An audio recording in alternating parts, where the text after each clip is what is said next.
America and to the republic for which it stands, one nation, under God, indivisible, with liberty and justice for all.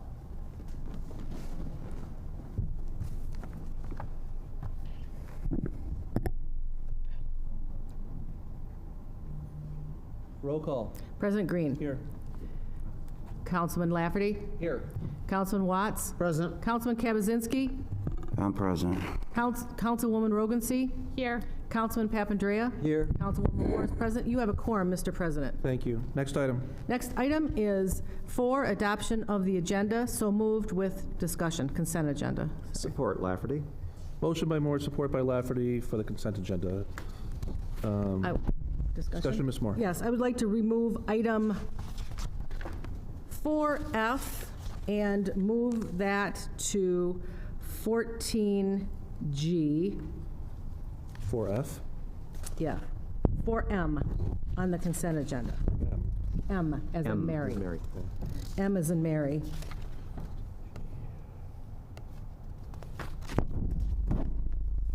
Where will that go? That will be 4G. 14G. Yes, sorry. Okay. Any others? No. Mr. President, Mr. Watts. let me find it here. 4C. Yes. I'd like to remove that and put it up for discussion. Oh, I'm sorry, that's supposed to be removed from the agenda. Oh, okay. Sorry. All So right. 4C is removed from the Removed, agenda. Okay. Because the backup for it does not match the services that were Okay. in the scope of Represented. work, and the contract does not suit that, so we're just removing that for the agenda until they send it to us the right way. Okay. Any others on the consent agenda? Okay, 4M is now 14G, and 4C is removed from the agenda. Yes. Ms. Moore. Yes. Mr. Lafferty. Yes. Mr. Watts. Yes. Mr. Kabazinski. Yes. Ms. Rogancy. Yes. Mr. Papandrea. Yes. Green votes yes. Item passed 7-0. Next item. Next item is 5, adoption of the agenda. So moved with discussion. Support Lafferty. Motion by Moore, support by Lafferty. Discussion, Ms. Lafferty? Or Ms. Thank you. Ms. Moore? Thank you. First off, there is a numbering mistake on 14B, so there is no 14A preceding that, so that was just a little clerical error. Item that was 4M will now be 14G. I would like to add as item 12E, settlement of the James E. Shamo versus City of Warren et al., Macomb County Circuit Court case number 2021000711, NO Judge Diane Druzinski.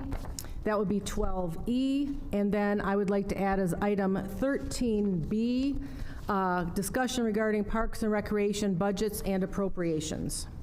That's my item. What item is that? 14B, or 13B. Any others? Call the question as amended, Ms. Moore. Yes. Mr. Lafferty. Yes. Mr. Watts. Yes. Mr. Kabazinski. Yes. Ms. Rogancy. Yes. Mr. Papandrea. Yes. Green votes yes. Item passed 7-0. Next item. Next item is 6A, calendar of pending matters. Motion to receive and file. Support Lafferty. Motion by Moore, support by Lafferty. All in favor? Aye. Aye. Opposed? Motion carries. Next item. Next item is 6B, discussion in re resident and neighborhood concerns. The first item is Councilmember Addie Kabazinski, discussion in re Valero gas station located at 24991 Groesbeck. So moved. Support Lafferty. Motion by Moore, support by Lafferty. Mr. Kabazinski. So, Mr. President, evidently there's been some movement on this while I've been out of commission here over the weekend. So, just want to bring it to the attention that there was a traffic crash that happened at this Vale Road gasoline station. There was a police report written, and the canopy fell down in on itself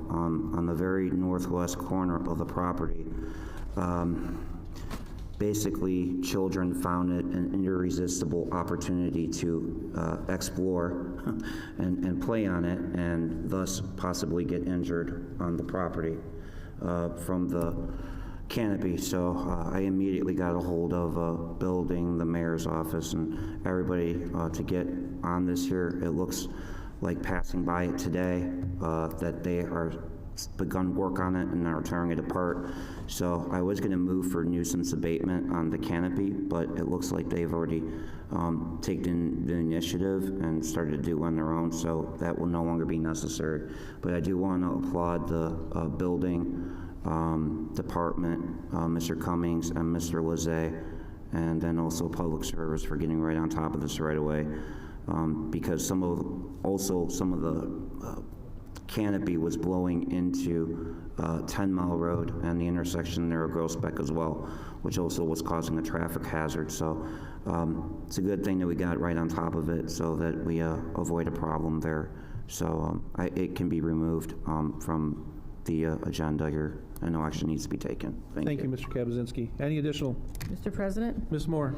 I received a phone call from a resident of the Bear Creek condominium community expressing concern about the difficulty of making turns out of the driveway onto, I don't know if that's Chicago Road there, and I understand that it is a difficult intersection. I drive it all the time. It's hard to see around the curve going east, and there's traffic coming off Chicago Road.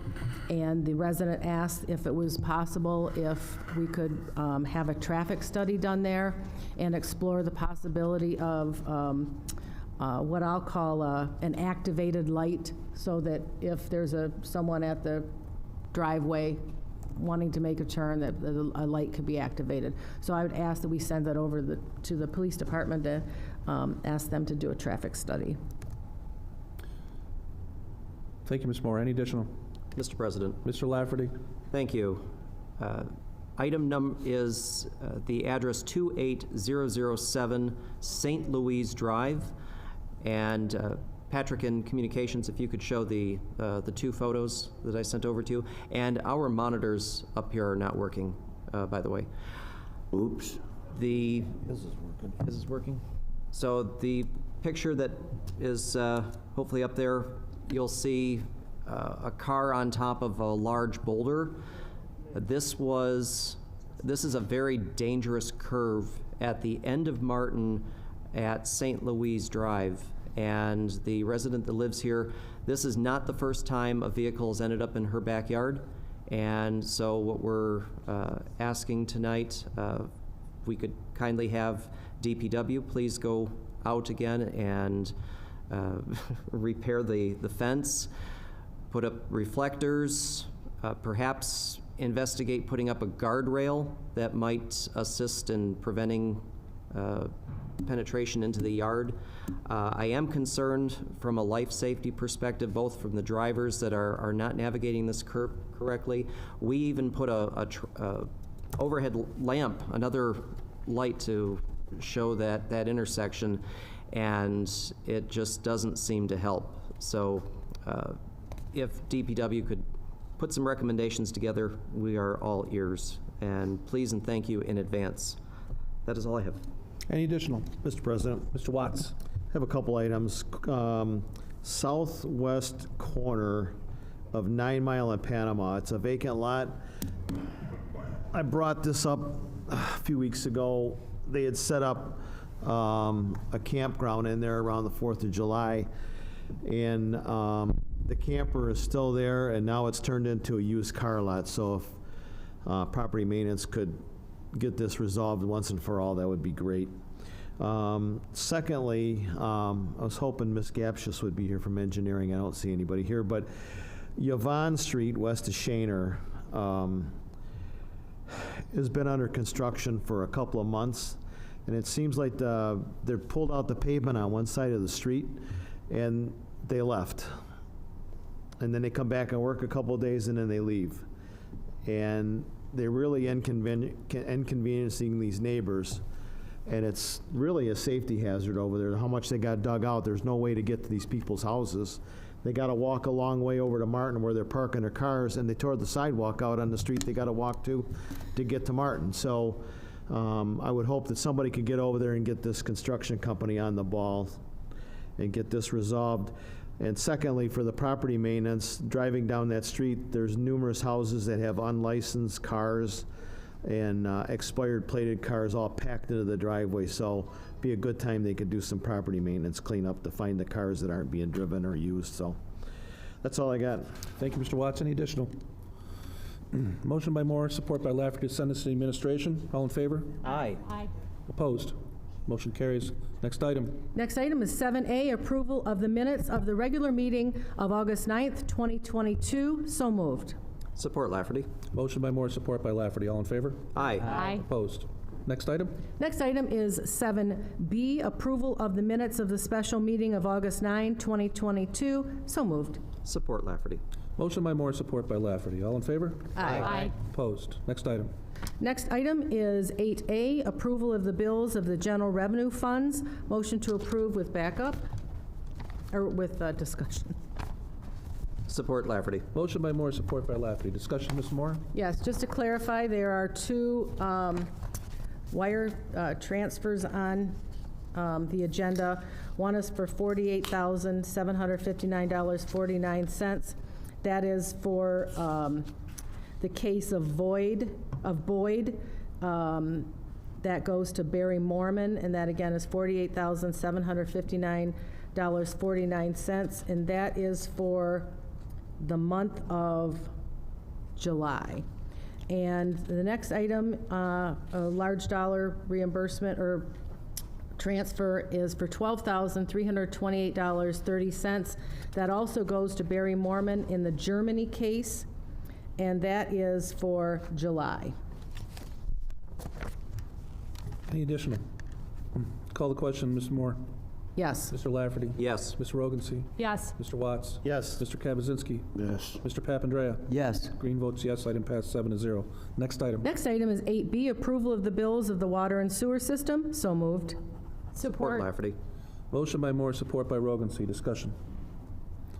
Ms. Moore? Yes. Mr. Rogancy? Yes. Mr. Lafferty? Yes. Mr. Kaczynski? Yes. Mr. Papandrea? Yes. Mr. Watts? Yes. Green votes yes. Item passed 7-0. Next item. Audience. Members of the audience who would like to address council this evening may do so under the audience portion. You'll be given 3 minutes to speak. When there's 1 minute left, I will let you know, and when there's 3 minutes, I'll ask you to wrap up. The first speaker is Mary Matazinski.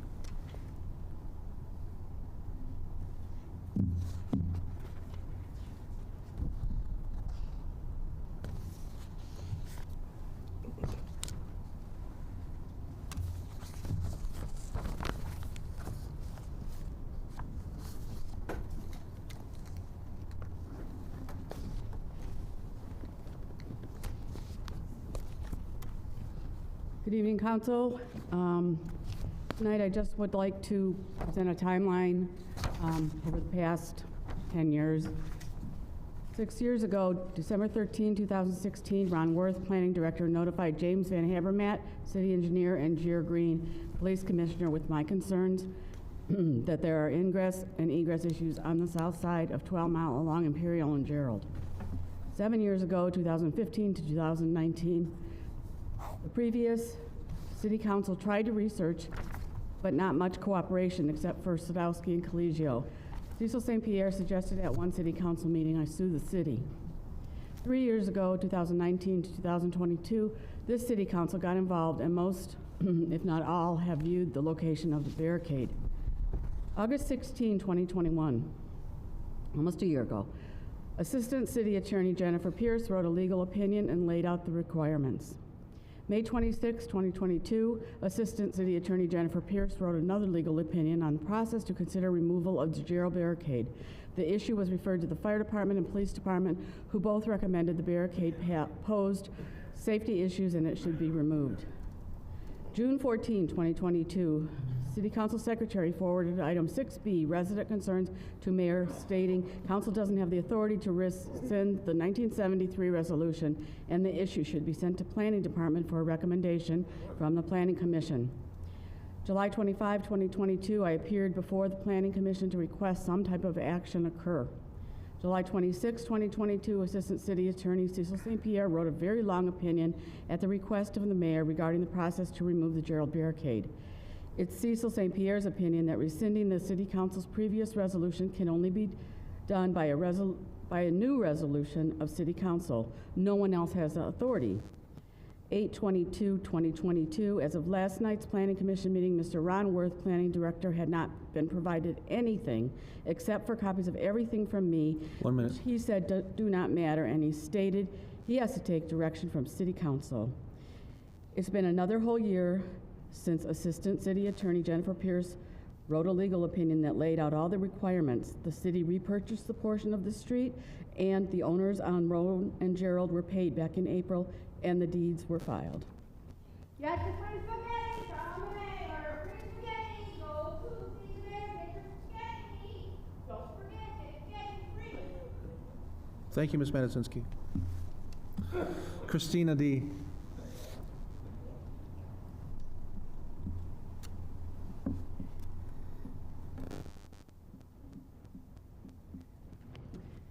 Hi everyone, I'm Christina, and I guess it's no surprise I'm back here again speaking about marijuana. And it's not that I feel that I'm so important or some type of priority or any type of expertise in this industry. It's just maybe I'm local and it's easy for people to find me and walk in and order a beer and ask to speak to the owner. So I tend to hear a lot of the noise that comes through in the city when it regards to marijuana. And truthfully, I've always been an advocate for reaching that middle ground so that everybody can get unstuck and everybody can move forward.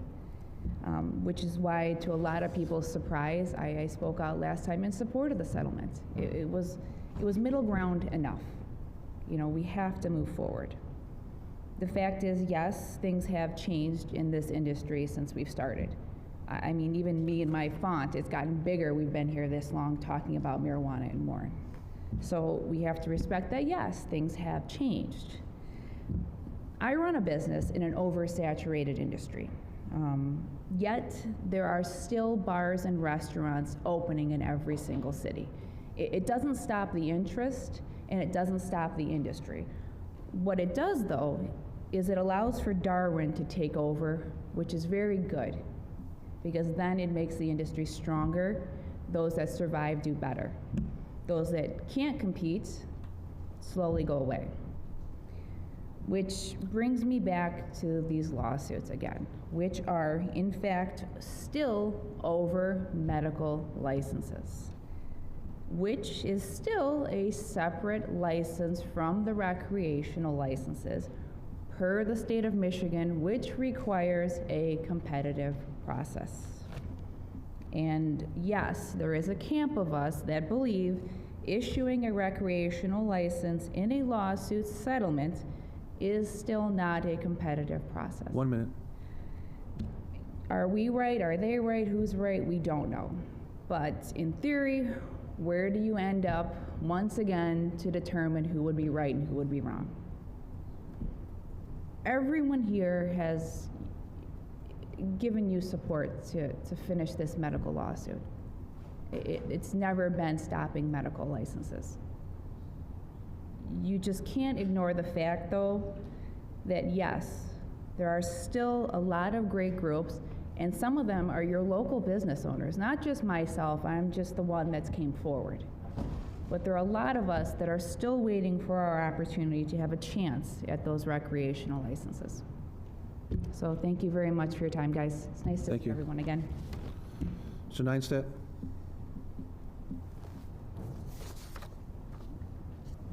I would say it wrong.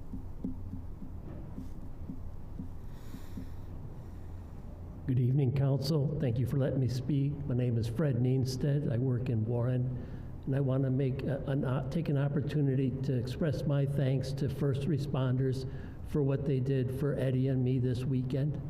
I'd like to remind everybody that first responders have a tremendous burden every day, and that patience and resolve to help them at any opportunity is necessary.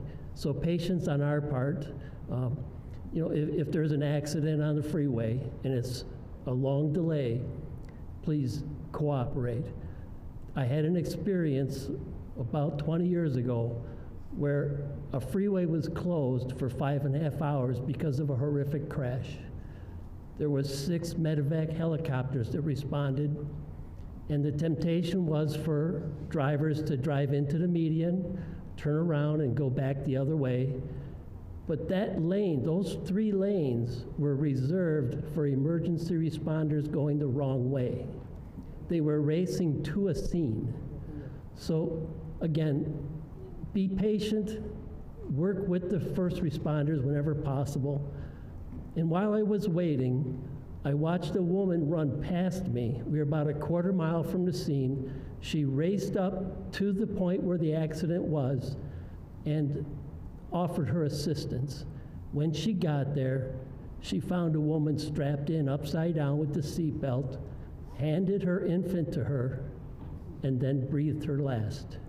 She waited for somebody to help. About 45 minutes later, she walked by and she was just spent and related her experience to me. Again, the first responders run to the danger, to the point where they're needed. And I want to express the thanks that I received, or the service that I received this past week. Again, thank you very much for council for listening to me. Thank you. Michael Howard.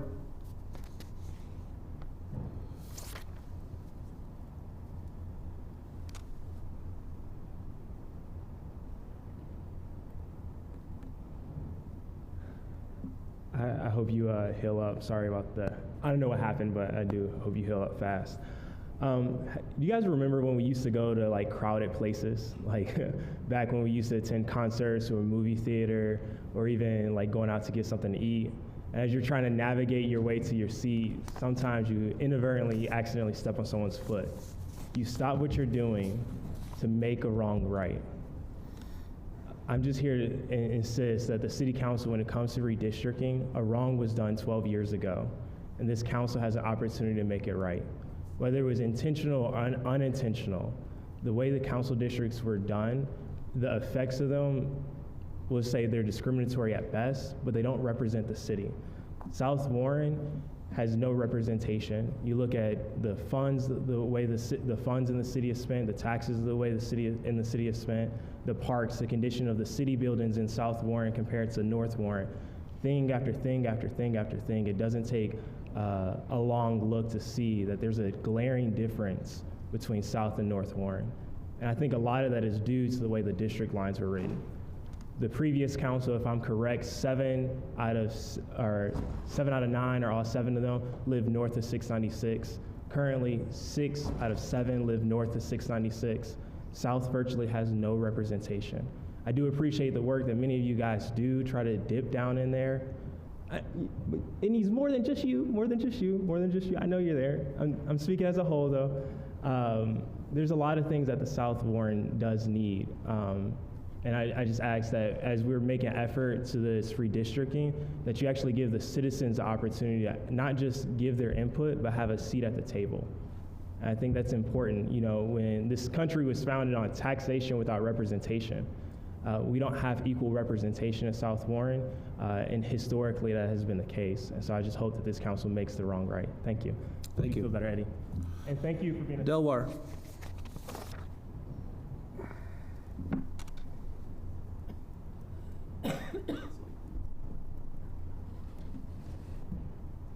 Thank you, Patrick, for giving me opportunity. I think you guys are seeing a lot of Bangladeshi communities here. So they have some issues. Oops, sorry. So, let me see. They are here for few reasons. First reason, as you all knows that you guys passed a resolution for cricket field, and still it's on pending. So we are here and demanding this, that when you going to approve this proposal budget. And then second thing is here, city organizing a birthday bash celebration party on August 26th, 27th, and 28th.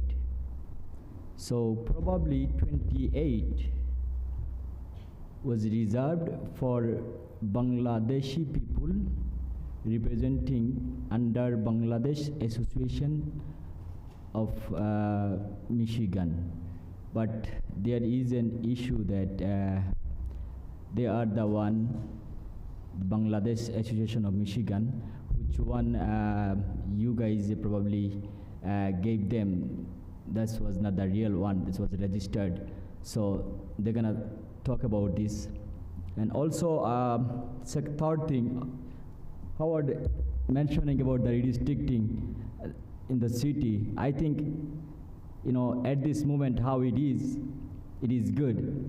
Sorry, Howard, I'm not agreeing with that. You are saying that south of Warren are not 1 minute. representing our Eddie Kawajaski is representing south of Warren. So redistricting, if you guys do how it is, that's a good way if you do the redistricting again. Thank you so much for giving me the opportunity.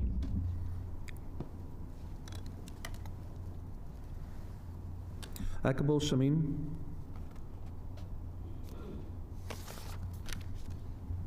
Good afternoon, sir. Good afternoon, honorable council members. My name is Akikul Shamim. I am represent the Bangladesh Association of Michigan, BAM. I heard that city of Warren have a birthday celebration and some guy came to forward and they're demanding their president of this organization. This organization trade and build is 2008. I give you everybody copy. I also I emailed to the copy to the mayor, and I informed to the city of Warren administration and council and elected official to Bangladesh Association of Michigan, BAM, represent the whole Bangladesh community of Michigan. So there's some crack people came forward and they're demanding they're in the president and they're leading the community. It is not true.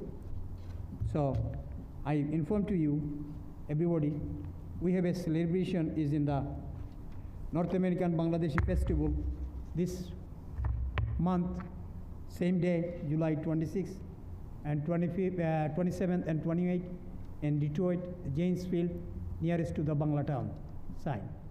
So it is our demanding. So anybody came forward and say to, I am in the representative of the Bangladesh Association of Michigan, BAM, please, we have in the representation is in the Delaware sir. Inform to him who they are and clarify, then talk about. That's all we are here to. And also, we have a cricket field approved by the city council about a couple months ago. So we need to the fund to build the cricket field. We have is in the thousands of young kids.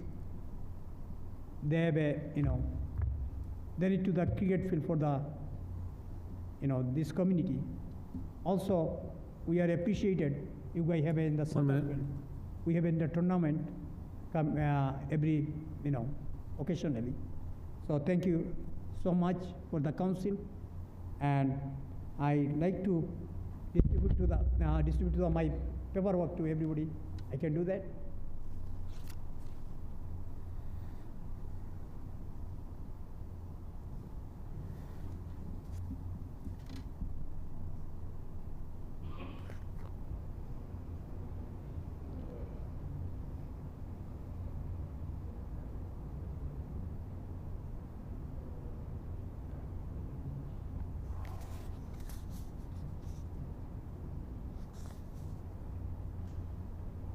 Thank you very much. Thank you. Lori Harris.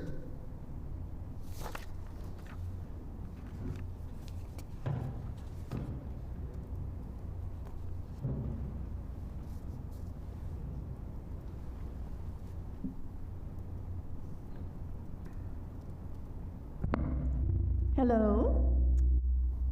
Whoa. I guess I'll step back a little bit. Like many of you, I've lived in Warren for most of my adult life. I've raised my children here and cared for my grandchildren here. I am so frustrated and angry to have to say that if I could afford to leave, I would leave Warren in a heartbeat. It's not because of the great people I know here. It's because I have watched the steady decline of my city and my children's hometown to crime, decay, and alleged illegal and immoral acts by the mayor and some of his staff. It's pretty discouraging. I am determined to continue to support the fight for ADA compliance in our city. The city engineer and the building department needs to come up with some mandatory training material for the contractors they use so that sidewalks and parking spots are appropriate according to the ADA. I challenge Ms. Gapshis to find a blind citizen to walk on the sidewalks at Pagels and Lion Circle and watch how dangerous you've now made the street. You can't blame the contractor if you aren't making it part of your contract, along with perhaps a copy of the ADA requirement with pictures. When new businesses are coming in, they need to be provided with appropriate information according to the latest update on ADA, so that when they do their parking, doorways, sidewalks, and ramps, they're compliant. I think it's shameful that we have people appointed to commissions who can't even clearly fill out their application. I think our process is flawed. It's unprofessional. To have human resources come and give you a little announcement and they've never been voted on by the council is illegal and doesn't follow the charter. There are citizens who've lived here for years and who have made this city better that are not allowed or considered for these commissions. And I'm going to call it like I see it. I think the mayor has sold his soul to the highest bidders. 1 minute. And the mayor is giving in to demands by one particular group in our city and appointing them to every commission. Mr. Fouch, you can keep trying to get your message out any way you want. You're a petulant child throwing a temper tantrum. You're a frantic fibber. Parks and Recs was awarded millions of dollars by the last council, and they've had money in every budget for this council. You get attention by lying, and I'm tired of your lies and the attention that you get for that. This council gets a lot of credit from me by not openly trashing you whenever they can. Instead, they respond with facts, and the facts are written and recorded. And to close, the DDA has had no meetings for at least 2 months. The last meeting that was held, there was a hold on a pickup truck for the fire department while investigations into using Macomb County or Warren providers of a vehicle. What happened? There's no meetings of the DDA. How are their bills getting paid? There must be a slush fund of money. Oh yeah, $15 million that they have without any oversight right now. Thank you. Thank you.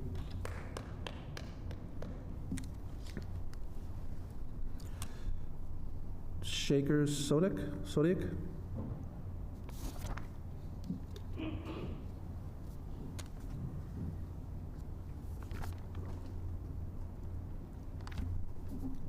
Honorable council members of City of Warren. I, Shakir Sadek, I moved to City of Warren 2001. So I spent most of my life in City of Warren, and this is the first time I'm here. So it's a big day for me. The reason that I came in here, I heard about the Bangladesh Association of Michigan. I've been knowing this association for the last 21 years. And that association is filled with a lot of heritage, history, a lot of good things. We've been practicing our culture, everything with this association. The president of this association, Akikul Haq Shamim, is sitting right here along with all other workers. Members of this organization have done so much for this community. Right now, from all over the United States, our community is moving to City of Warren. It doesn't matter how big of a house in Troy we can afford, how big of a house in Sterling Heights. we want to be in Warren. It's just because we love Warren. So if City of Warren want to do anything like cultural stuff and somebody use the organization name, I come here to protest it. I want to let you know I'm the witness of this organization for 21 years.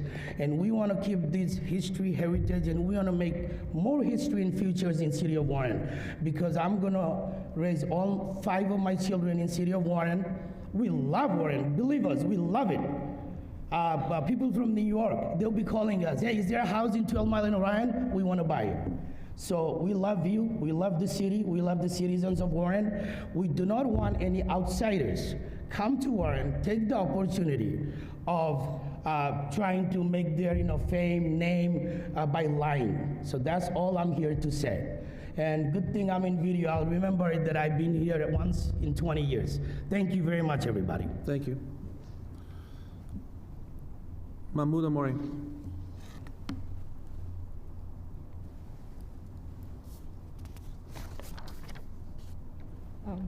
Good evening, Council. My name is Mahmouda Mori. I'm actually one of the planning commissioner.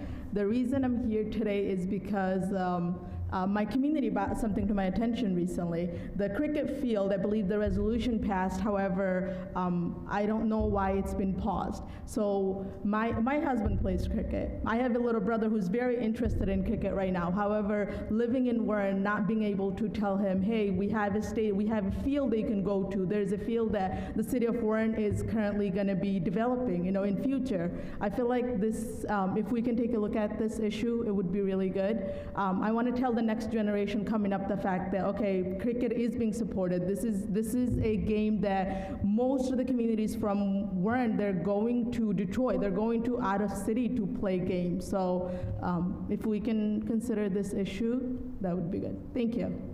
Thank you. Jared Maynard.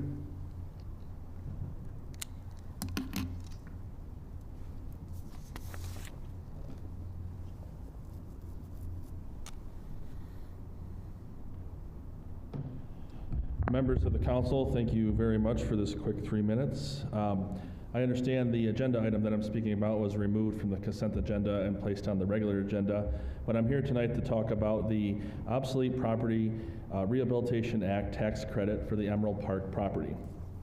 This property owner is currently suing the city for a medical marijuana license. I'm curious to know if the city is considering a tax abatement for a medical marijuana provisioning center on this site. And I'm also curious to know if the owner is not putting a medical marijuana provisioning center on this site, will they stop, will they stop the lawsuit with the city before the city awards the tax abatement for this property? Thank you very much. Thank you. Chris and Michelle Couch.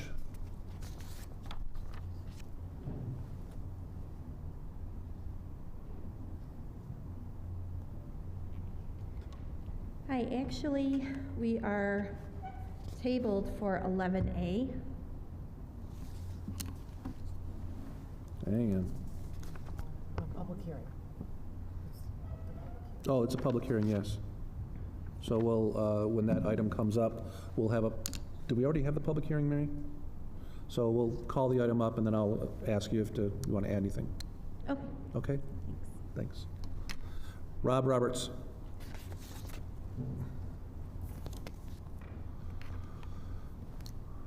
I have a copy of what I'm going to read. Should I throw it in the basket there?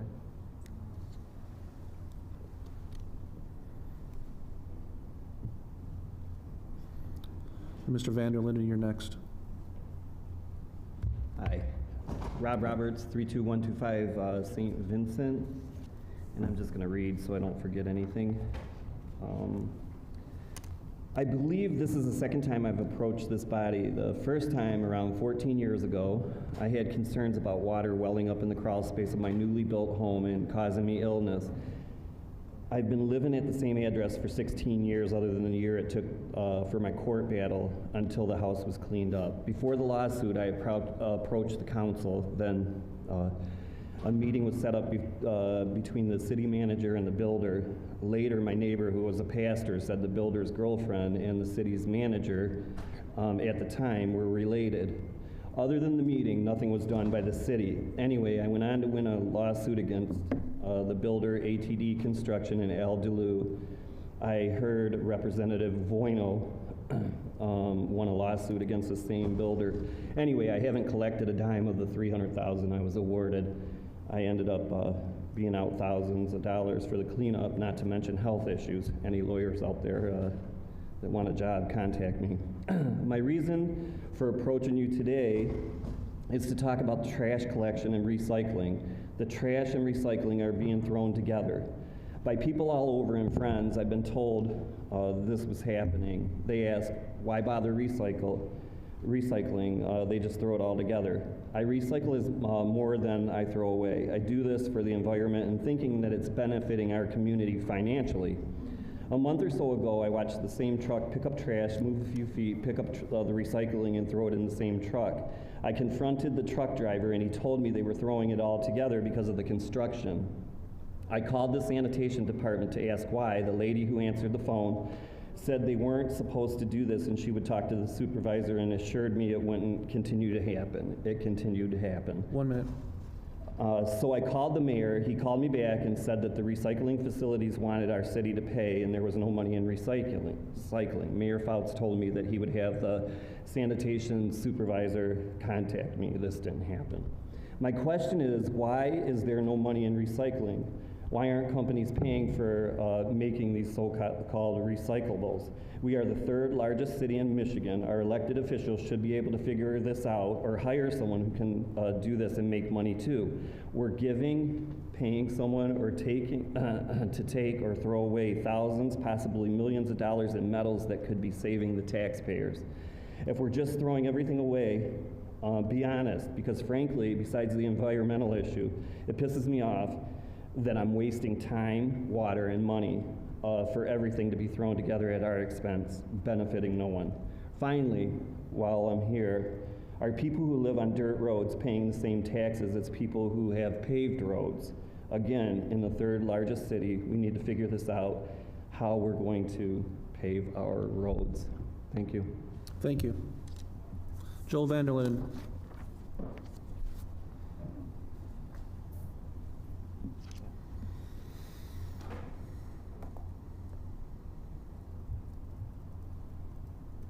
Joel Vanderlyn, longtime Warren resident. I'd like to get started on a positive note. I want to thank this council.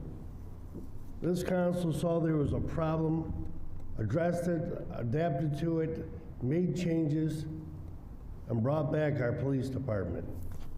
Even though Mayor Fouts had a no hire clause, our minimum amount of officers went down to almost nothing. You guys took the appropriate action, made sure the police officers were hired, and made sure they were protecting the citizens of Warren. There's a situation that my family needed assistance. The police department came, they were quick, they're professional, they're very courteous, and they made me proud that all of these officers, represent me here in Warren. Now, Mr. Fouts, once again, you screwed up, and this council's got to take care of it. Now I have another one for you. Mr. Fouts has promised the Bangladeshi people, who didn't even have the kindness or professionalism to listen to your answers, about a cricket field. He put before this council voted on it, and he's sitting on it, not doing nothing but blaming this council. For some reason, they think you guys can wave a wand and a cricket field's gonna automatically happen. They don't understand, because no one's reaching out to them, that it takes time to properly plan, build, and everything else on this cricket field. I personally don't know cricket, but I hope they get the field. Now, as a positive suggestion, we have a dilapidated, nasty street area, which used to be 1 minute. Thank you. Used to be full of those part-time aluminum homes, whatever, can't think of the term, down on 8 Mile between Ryan and DeQuinder. It's pretty well emptied out now. It's just sitting there as an empty field with all the trash still in there. Why don't we finish tearing that place down? It has the perfect size and dimensions for this cricket field, because the cricket field's very large. It's in the area where all the Bangladeshi live. We can build a first-class stadium for those people, show that this council does listen and care, and have a happy group and community within our city. I don't think that property would be that expensive. And I would think it'd be something we could step forward and look into and taking care of another one of Fouts' messes. Thank you. Have a blessed day. Thank you. Next item. Announcements. I'd like to start off with announcements. I don't know if anybody heard or read the news report. There was a Warren police officer who was injured last Saturday in trying to stop a drunk driver, and the drunk driver rammed their vehicle, and the officer injured their arm and also suffered a concussion. And I just want to take a moment and just say to everybody, how hard our police officers and all the members of the POA work to protect the residents of Warren, put their lives in danger every day, and they deserve our respect and our support. And I know that myself and my colleagues here do support our police department. So I hope the officer recovers swiftly and without any lingering injuries, and that he gets back to work very soon. Any other announcements? Mr. President? Ms. Moore. Thank you. I just like to remind everyone that the birthday bash starts Thursday. It runs through Saturday at the Warren City Square. There's food trucks and all kinds of things, fireworks. I think you can go on the website and find out everything that's actually going on. Thursday, August 25th, there's a lead awareness fair at the Civic Center South. Families with children under 6, please join in for the fun and informative afternoon. The children can be tested for elevated levels of lead, and there's you can bring home items for home testing for lead, and there are medical professionals and city officials to learn about lead-based paint hazards and available resources. So that might be a good thing to take advantage of. There's going to be ice cream and sweet treats. And I'd like to thank everybody that came out for the Regina alumni and Warren Fire Department 3rd annual softball tournament. It was a lot of fun. We actually donated a gift basket, and I got called today to have the Tiger tickets transferred to the winner, so they were happy about what they got. But it was really fun. It used to be the fire department against the alumni, but now they do half Warren Fire and Regina and half, so it's a little fair. So now they just compete red against blue. But it was really, really fun. And I hope they made some money. I haven't heard how much, but the money goes, our side of the money is for smoke detectors, and I'm not sure what Regina uses theirs for, but it was really a lot of fun. That's it for me. Mr. Lafferty? Thank you, Mr. President. I would like to remind everyone that the Sundays at the Square are still going on. There's some wonderful vendors that supply fresh produce and other creative wares, and one of my favorites is the scones and baked goods. I do have a sweet tooth, and I do enjoy those scones in the morning with my coffee, and there's nothing better than a fresh baked scone from the Sunday market. So after church or when you get up on Sunday morning, come on over to the Civic Center and take a look at all of the different vendors. There's usually different activities every week, so please check the Parks and Rec site. Sundays at the Square is also on Facebook, and come patronize these vendors. They're coming out to service the city, so please do your part, come out and patronize them. Thank you. Any additional? Mr. President? Mr. Watts? I'll start off with, I'd like to echo the same comments that President Green made about our police department. They've been extremely busy lately. I happened to hear that situation on Saturday, and they did an incredible job getting this guy into custody. They've had a few of these lately, and they've been able to pursue them, get them into custody without incident and without danger to anybody in the community. So kudos to the Warren PD for a job well done. Secondly, I'd like to address the cricket field situation. I met with Mr. Delwar and Anzar Anwar last year about the cricket fields, and I explained to him how the procedure works. And the community keeps coming back to us for a cricket field. We've already voted for it. And like everything else in the city, it gets log jammed over in City Hall. They're responsible for it, and they should be pounded on the mayor's door. There's plenty of spots in the city to build a cricket field, and we're trying to upgrade the parks, but we're not holding it up. We've done our part. We've allotted the money to the parks. We've approved, said that we're okay with a cricket field, and unfortunately, it's held up over on the 200 level of City Hall. So that's where the blame lies, and I think everybody needs to know where it needs to go. Secondly, I'd like to address the redistricting. We probably wouldn't be dealing with redistricting had the mayor not put these districts into place to begin with. We had citywide for everybody, and everybody was represented fairly, in my opinion. But now we have districts, and everybody's negotiating to try to get a spot at the table, which I guess is okay, but I want to be sure it's fair. But my problem is, my district, District 4, runs the full length of the city, so I represent the south end as well as the north end. I grew up in the south end. My first home was in the south end. I'm very passionate about the south end, and that's not going to change. Unfortunately, once again, when we asked for a library for the south end, we've been talking about a library for a year and a half now, and the mayor has still not done anything, nor has the library commission. Right? So where's the problem at? Why are the trees not being trimmed in the city? Where's the problem at? Everything lies in one spot. This council has done their job 100 times over again, and everything is held up because we don't like the council. Well, quite frankly, I'm sick and fed up with it. I really am. Myself, Ms. Moore, District 3, our districts run all the way to the south. Mr. Kabazinski's in the south end. He lives down there. I'd probably still live down there if I could have found a 4-bedroom home.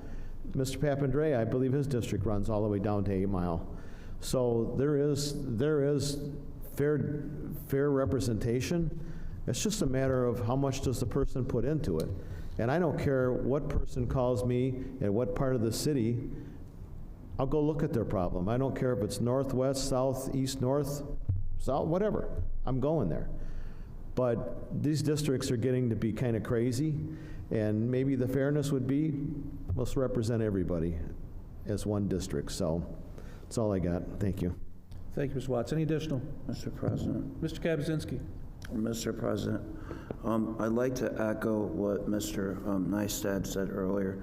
I'd like to thank the staff that responded to my traffic crash on I-696 on Friday. The state police, county sheriff, Oakland County Sheriff, I'm sorry, with the Royal Oak Police Department and the Royal Oak Fire Rescue, and the staff at Royal Oak Baumont Hospital, the nurses, Cody, Tara, and Danielle were very professional.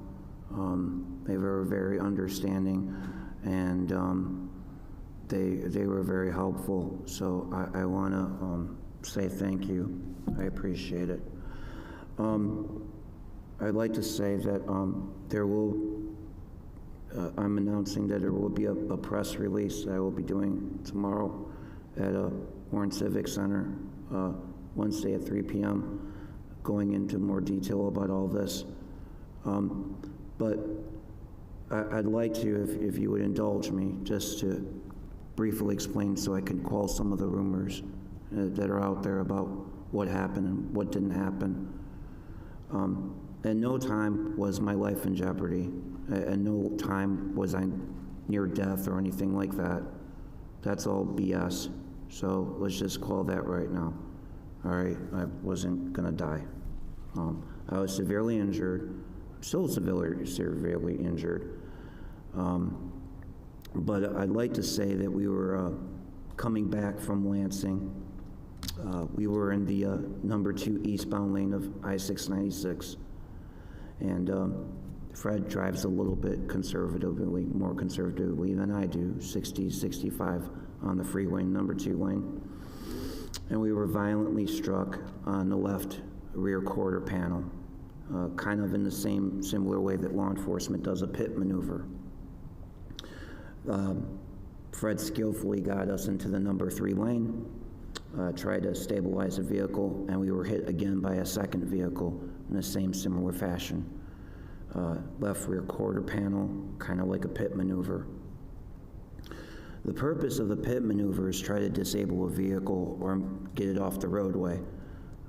So whoever attempted to do this screwed up, and it became a more violent situation.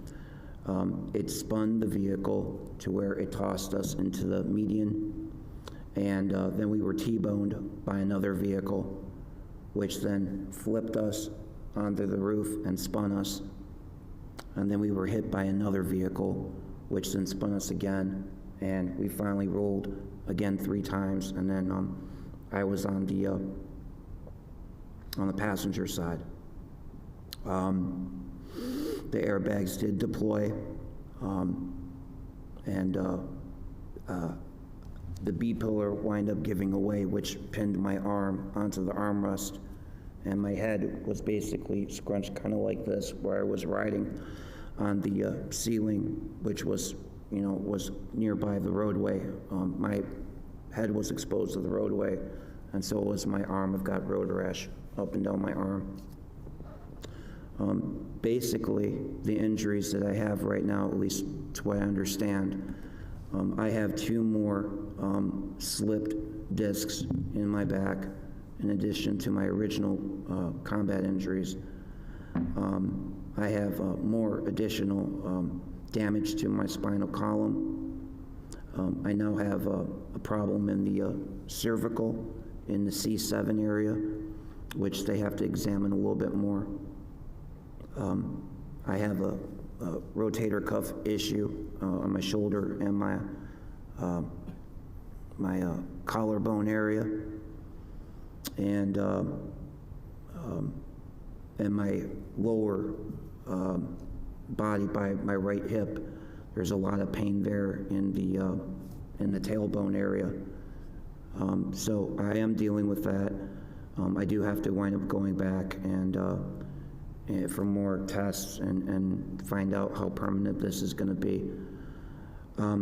I don't want to have surgery because I've been told before by Laser Spine Institute that if I do have surgery, I could have permanent paralysis as a result of doing the surgery. So my condition will eventually worsen over time. It's not something that's going to get better, but my brain is still intact. I still can do my job as a councilman. And I am very thankful that I am still alive. And like I said, we'll go more in depth in this tomorrow, but I wanted to dispel some rumors that I was near death, or it is true I was on a heart monitor, I was on a blood pressure machine, and all that did happen.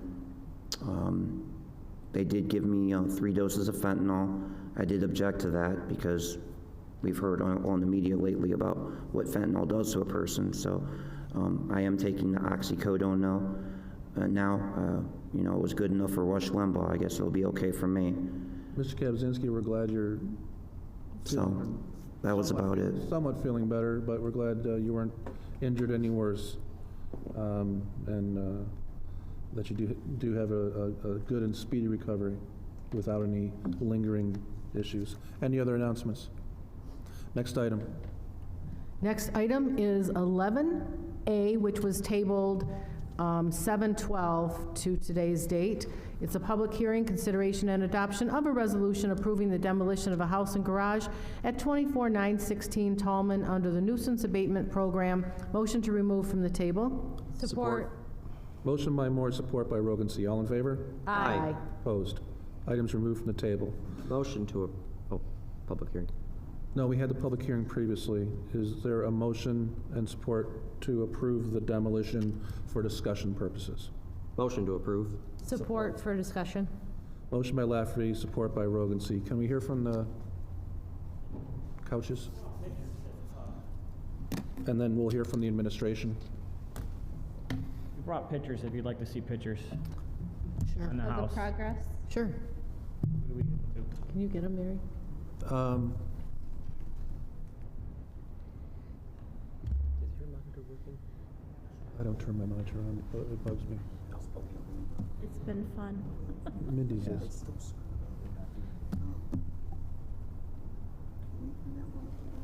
I know she had to walk up.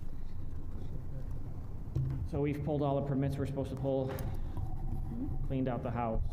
It was a hoarder house. 5 dumpsters. We're on 6 dumpsters. Oh, my. Yeah. Just use my 30-yard dumpsters? Yes. Yeah. A lot of stuff. We'll wait. He's just gonna pop those up.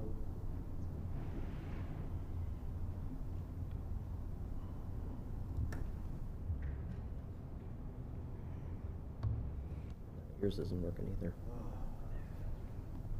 Eddie, is your monitor working? Yep. Yep. Faults. He's got all of them.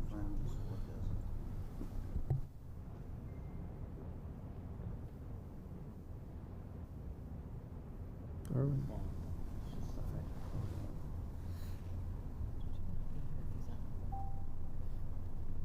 It's just like watching it.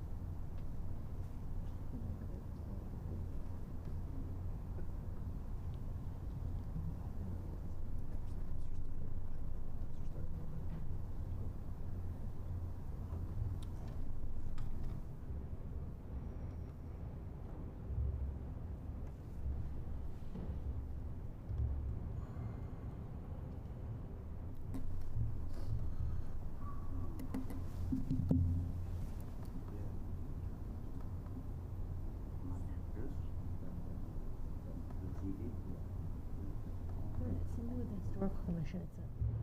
I noticed that too.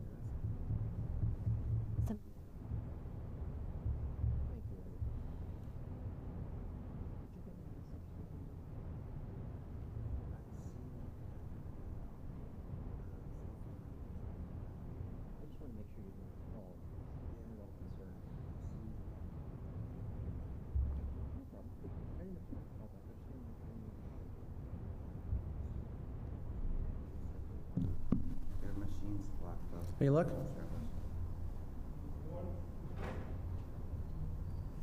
You guys got any questions for us? Why don't we bring up the administration? Are they satisfied with the progress? And I think so. we're gonna rely on a lot on his recommendation. Oh, yeah. No, for sure. The relationship has to be with the two of you, making sure things are moving forward and. They're moving. I know, Paul. Council, Chris has been in constant contact with me over this and informed me of the conditions of the place. I guess it was pretty bad. Like you said, 6 dumpsters. Yeah.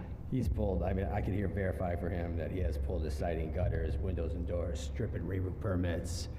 So, and he does have city certs issued, and we are coming out to, I have not laid eyes on the house. We'll be out there on September 1st to do an overall inspection, interior and exterior. But based on what you've seen so far, you're satisfied they're making progress? I've just been in contact with Chris over the phone. I have not been out to this property. No, I understand you haven't been out there, but based on the progress you're seeing on the paperwork and the permits being pulled, that they're doing meaningful work that's going to bring it in compliance with the codes of the city. I don't doubt that Chris can handle this. He's been in constant contact with me. I'm always skeptical, but this gentleman's been, he calls me nonstop on this, tells me that, the progress that's going on. So to assure me that he's got this, and I went on the computer, I was looking at like, wow, he's got 3 permits, city certs issued. I don't believe that he's lying to me. Okay. Patrick, you got something? I don't way to look at anything on an SD card. Thanks. And then what? Paul, If I could just ask a quick question. it's open floor, go. Could you tell me who the hearing officer is for property nuisance abatements? Gus Ganem is active, he's acting hearing officer right now. Because I think we can't have a city employee being the hearing officer. It's against the law, but I'll get a legal opinion. Is that Blight or is that? No, I think it's, you have to have it has to be somebody, it can't be employed by the city. It has to be outside. But we'll get a legal opinion on that. Thank you. As of right now, it's just acting, because we needed a hearing officer desperately, since the passing of Mr. Johnson. Right. So he's been acting as. It was like a year ago, at least 18 months ago. Thank you. Any other questions? We're emailing him the pictures. He couldn't pull it up on the. Okay. President Green. Mr. Kaczynski. I know we had this one along with Greenbrier. I was just having a little quick talk with President Watts here. On the way over, I haven't seen, I know this is not the Greenbrier thing, but I haven't seen any movement on Greenbrier at all. It's still in the same condition. So we might need to bring that one up again because I haven't seen any movement on it and no progress has been made. It's still in the same condition. So. Mr. President? Let's stay on this topic on this one. Go ahead. Do you want me to respond to that one? On Greenbrier? Yes. No. Okay. I'm going to stay on this item. Okay. We're aware of it. We'll address it with the administration. Mr. President? Mr. Watts? Do we need a motion on this to? We have a motion on we already have a motion by Lafferty and Rogan-C. Okay. To approve the abatement for discussion purposes, but we can change that motion if we decide we're going to let it go. So we would table it for now, or what? Whatever we can deny it, or we can table it for another 3 months for progress. Mr. President, I will withdraw my motion and in favor of denying the demolition, given the comments by the zoning inspector, Mr. Murphy, Mr. Lizay, sorry, and pursuant to action by the city if they determine that progress is not being made or all progress ceases and the home falls back into disrepair, that they'll bring it back to us. We're too far into it to let it go. Understood. Motion by Lafferty to deny the abatement. Support by Rogan-C. I'll call the question. Mr. Lafferty? Yes to deny. Mr. Rogan-C? Yes. Mr. Papandrea? Yes. Ms. Moore? Yes. Mr. Watts? Yes to deny. Mr. Kaczynski? Yes to deny. Green votes yes. You're all set. All set. Thank you. Thank you. And Paul, could you send the council office a note on Greenbrier? Have they done anything? Yeah, come on up, please. I know it's not on our agenda, but there's been a lot of conversation about it. Yeah. And we kind of did them pretty. We can just motion to looked up that suspend the address. rules. Motion to suspend the rules. Support Rogan-C. Motion by Moore, support by Rogan-C to suspend the rules. All in favor? Aye. Opposed? Thank you, Ms. Moore. Greenbrier. Greenbrier. I just looked at Greenbrier today, actually. Okay. And I noticed they just closed on that on 7/22. Okay. So basically, it's been approximately a month now since they've closed. So they pulled permits yet? I have not seen any permits yet. Okay, if maybe by the end of September they haven't pulled Yeah, I mean, permits. I'm hoping that I have some action now that they just closed. Obviously, it took some time to close. I thought it would close a lot earlier, but it is now closed and in the new owner's name. Okay. So I'm awaiting permits from this gentleman. See if you can move them along a little. Right. Mr. President? Mr. Lafferty. I did notice, I've been going by there every week or so, and they've had dumpsters, they've been hauling garbage out of the house. Good. Driveway's all scraped up, there's remnants on the driveway. So pictures that I've taken is demonstrating at least some progress to that effect. That's good. So obviously they'll clean him out, hopefully permits to follow after, since he's just, I mean, I'm not sure, I've heard it's pretty intense fire in the interior as opposed to exterior, so hopefully he'll start pulling his permits after he's got it all cleaned out, so we can do a walkthrough on it, actually. Yeah, I'll keep an eye on it too. It's nice to have them cleaned out before we do a walkthrough anyway. It makes it safer and easier to evaluate the scope of work. Mr. President. No further questions. Mr. Kaczynski? My concern is, I know they just got it. I'm not trying to be an ass about it, but, I mean, can they at least, like, improve the front end a little bit, you know, mow the lawn, get rid of the weeds and that kind of thing? I mean, I understand it's a fire damaged property, but kind of, like, take care of the front end kind of a deal. I'll have a discussion, try to handle these property maintenance issues. That's all I'm talking about. I mean, you know, I understand it's a fire damaged property. I know they're doing the stuff in the back, but kind of take the front end. I always continue follow-ups on these fires. I always have one ahead. I'm always looking into them. I always have a follow-up. So if I do have any issues, I will address them. Now that I see, that's why I had a follow-up today. I noticed that we had a new owner today. As of 7/22, I noticed.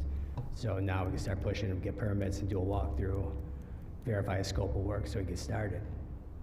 All right, okay, thanks. Any additional? Thank you. Next item?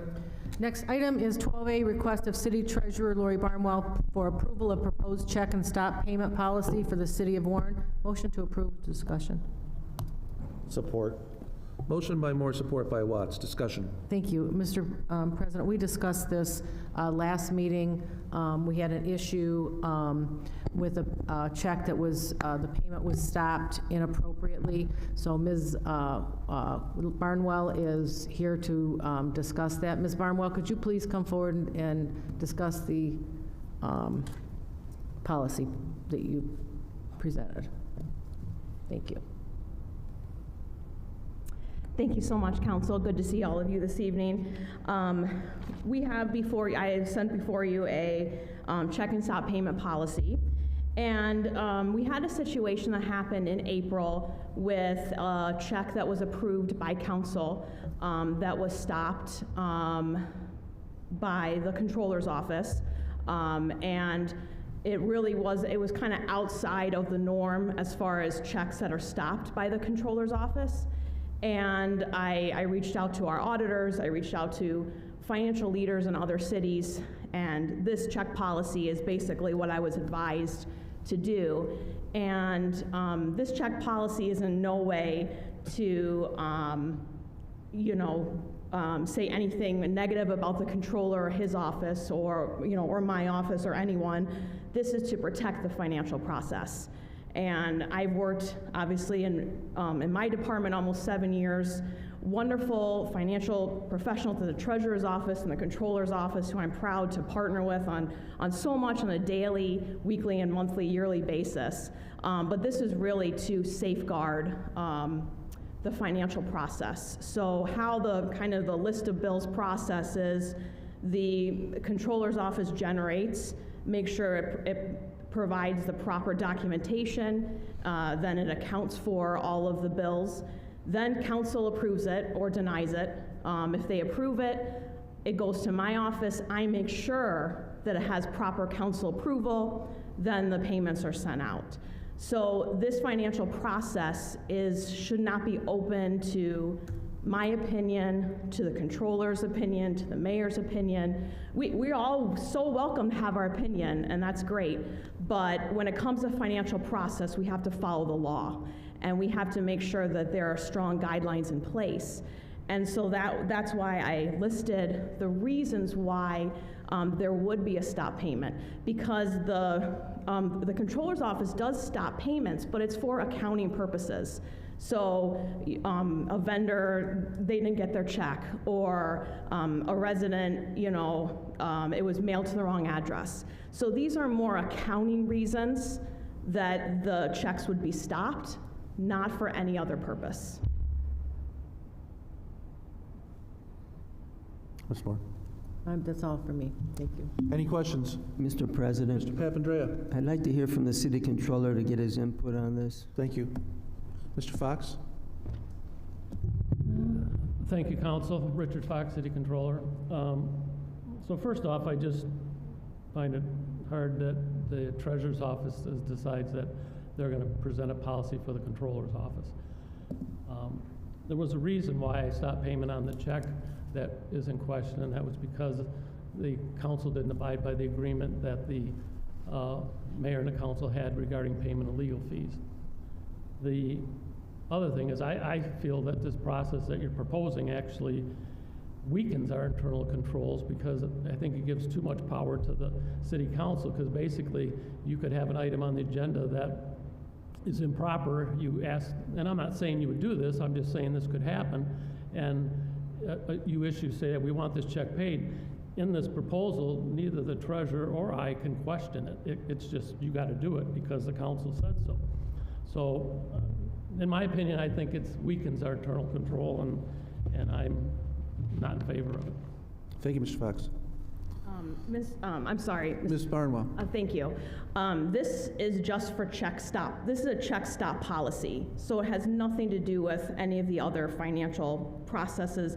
This is actually how everything has been done up to April 2022. So, and that's why when I called our auditors, when I called other cities, this actually has never come up before. The controller's office has never gone in and stopped a check for a reason other than what I've listed. So it's not that this is anything new or different.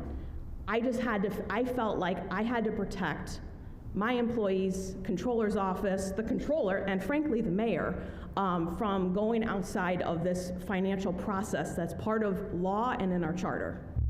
So, Ms. Barnwell, all the checks that come over, or all the check requests that come over to council for approval are prepared by the controller's office and the administration and whatnot. And there are checks and balances in that before it gets to us. And if there is, and so there's not a check that we can create here at the council table.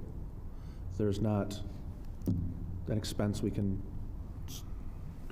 So if we approve a check and there's an error found, it can still be stopped. Well, you're not saying that it can't be stopped. Right. Well, like I said, once it goes through the process, because it's generated by the city controller's office. Correct. They have to have like the proper paperwork. They, have the bills. So they are doing all of that, and then it comes before this body for approval. So this particular check that was stopped, it went through the process. So it was a list of bills check. It wasn't something that was like, okay, we're going to, this body didn't just like decide, hey, we're going to just pay whoever. This went through the controller's office and all the proper channels, then was approved by this council, came to me, sent out in the mail because it was generated by the controller's office, approved by this body. So I sent out the check, and then it, for, like I said, not any valid reason that was listed, and is done by other cities. Thank you. Mr. President? Ms. Moore. I do want to correct Mr. Fox. There was a settlement of paying legal bills. In fact, I happened to come across the email exchange that you and I had about that. All the bills were submitted that were discussed. There were a group of legal bills. And then at the 11th, hour, Miller Canfield bills showed up and were added into the mix that we had never even knew about.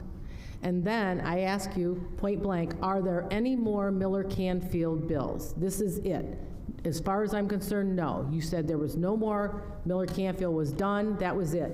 That's all that was in that group of things that we settled on paying legal bills, was those, and nothing more. Then something further came on down the line, and it's not up to the mayor or you to decide a stop payment on a check that was approved by council. If you didn't want it, you wanted the money back, or you didn't want it, you should have gone to court and asked the court to do that. You did not have that liberty to do that. That should have been done at the court if there was a problem with that. You should have hired one of your $475 an hour lawyers to go file an emergency TRO or whatever.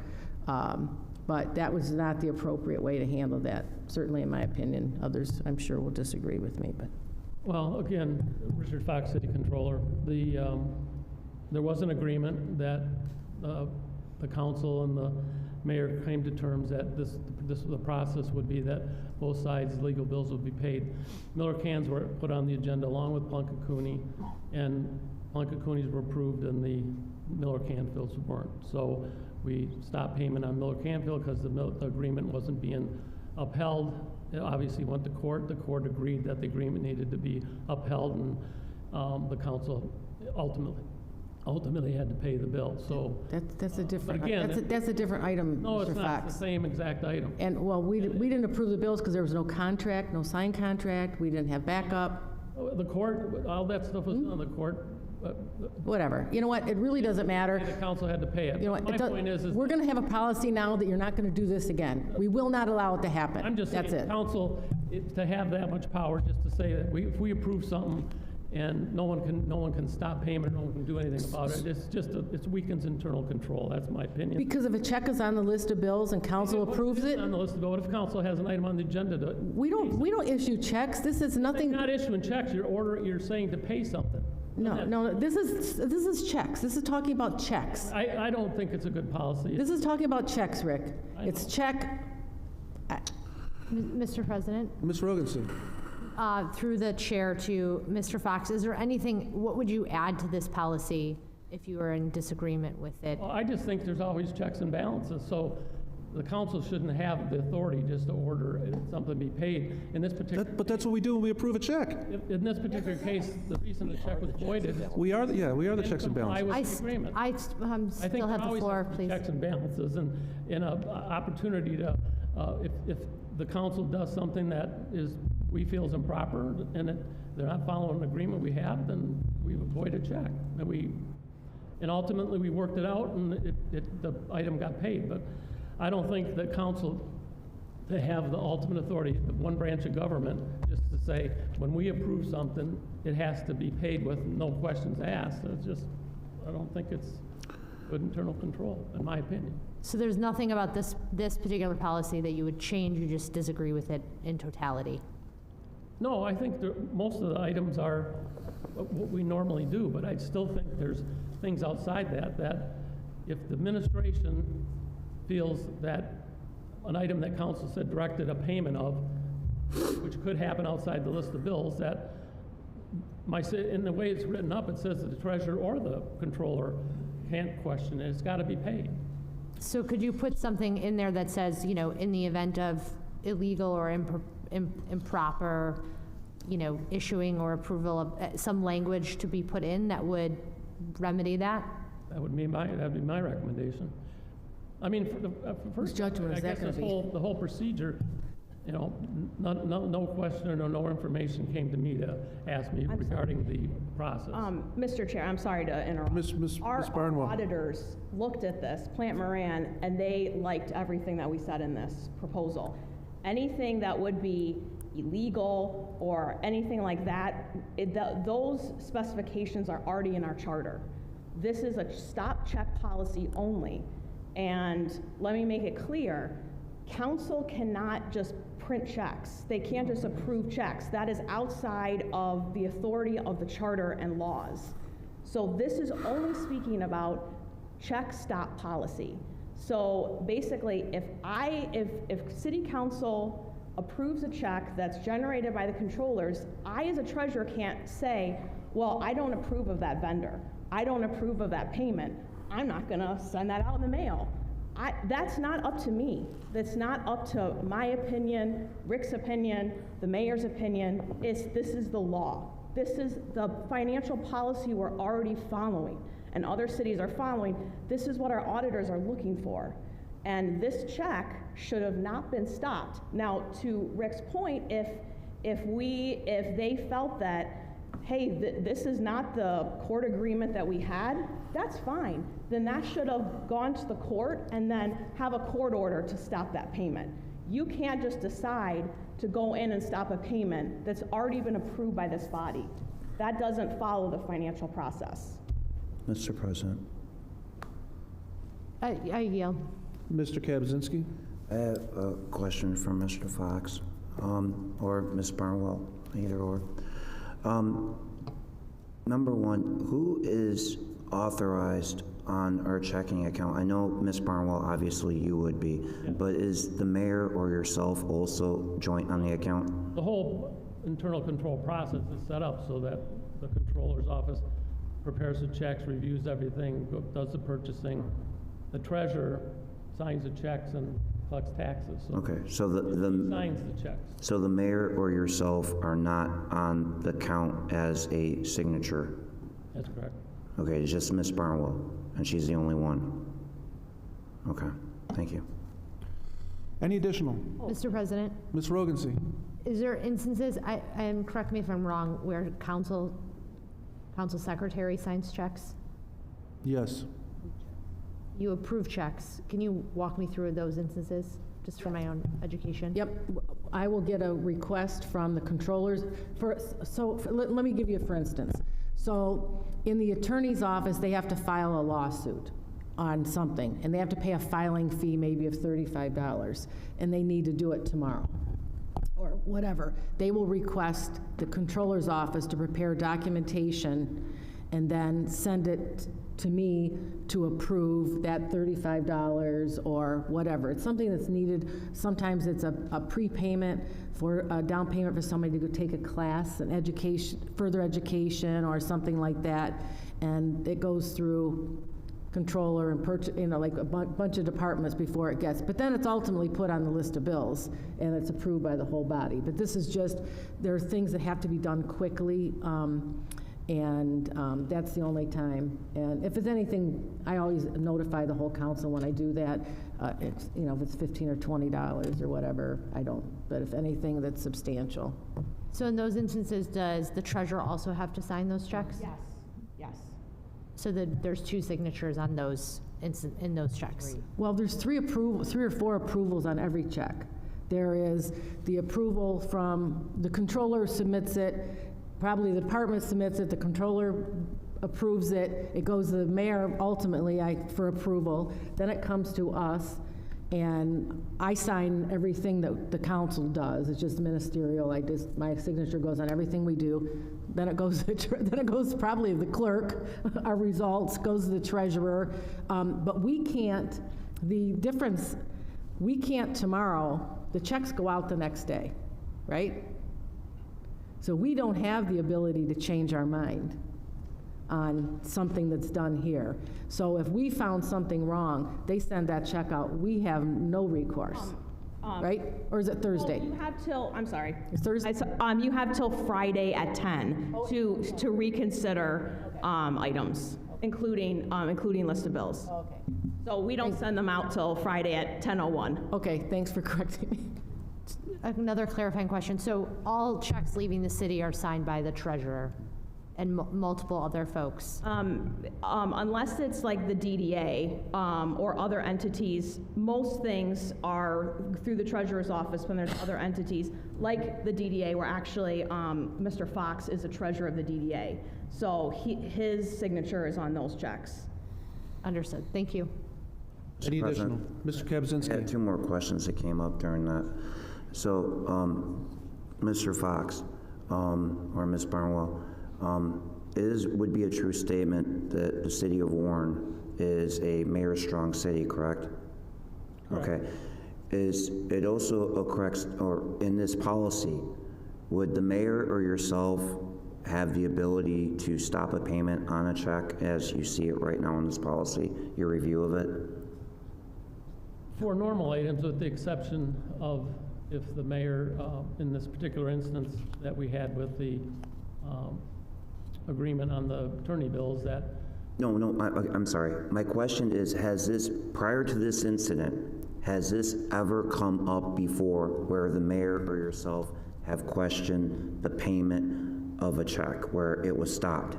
Not that I can recall. No. So this is only because there was a concern over the legal order put out by the judge about payment of legal fees, correct? Yes. Thank you. Any additional? Mr. President. Mr. Watts. I think we're getting confused about which time Miller Canfield was hired. That's my problem here with this whole thing. How's that? Well, the court ordered originally Miller Canfield to be paid, a year or so ago, and now all of a sudden they've hired Miller Canfield again, and now they're lumping that in there and say the court ordered it to be paid. Well, that's not what happened. This was a total separate incident. So I think the citizens and everybody needs to know the true facts here. they try to bring things to this table or try to throw things out to the public to make us look like we're the bad guys. Hey, we're the checks and balances. We were elected by the people to protect these people against this kind of administration. And to be quite frank about the whole thing, I'm really getting sick and fed up with department heads coming up here and chastising us for things and thinking that they're in charge of the city and they don't even live here. I have a problem with that. I'm getting sick and fed up with it. Now, we were elected by the people, not those department heads, to do the job. And, you know, the mayor is running around thinking that he's the king and he can do whatever he wants and orders, at least my understanding, for these payments to be stopped because it doesn't fit his need. That's not the way things work, people. And that's why this council is doing the things that we're doing. We wouldn't be involved in half this stuff if the mayor would just toe the line and do his job and be fair about things, but that's not happening. So we're having to do the checks and balances. We're having to spend the money to go to court to get everybody in line, and then we get games like this, so now we got to put something in place. I'm all for this. I'm glad it's done, and hopefully this never happens again. And I'm, you know, Mr. Fox, I'm with you. Been around the city a long time. It's probably never happened. It's probably never happened before under any other mayor because they wouldn't think of doing something like this. So here we are. So Call the question. Motion by Moore, support by Watts. Ms. Moore? Yes. Mr. Watts? Yes. Mr. Kaczynski? No. Mr. Lafferty? Yes. Ms. Rogancy? Yes. Mr. Papandrea? No. Green votes yes. Item passed 5-2. Next item. Next item is 12B, consideration and adoption of a resolution for the approval of the continuation of health insurance coverages with Blue Cross Blue Care Network and Blue Cross Medicare Advantage and dental insurance coverage with Delta Dental and Golden Dental. So moved. Support Lafferty. Motion by Moore, support by Lafferty. Discussion. Mr. President? Ms. Moore? Is the representative here that negotiated the contracts?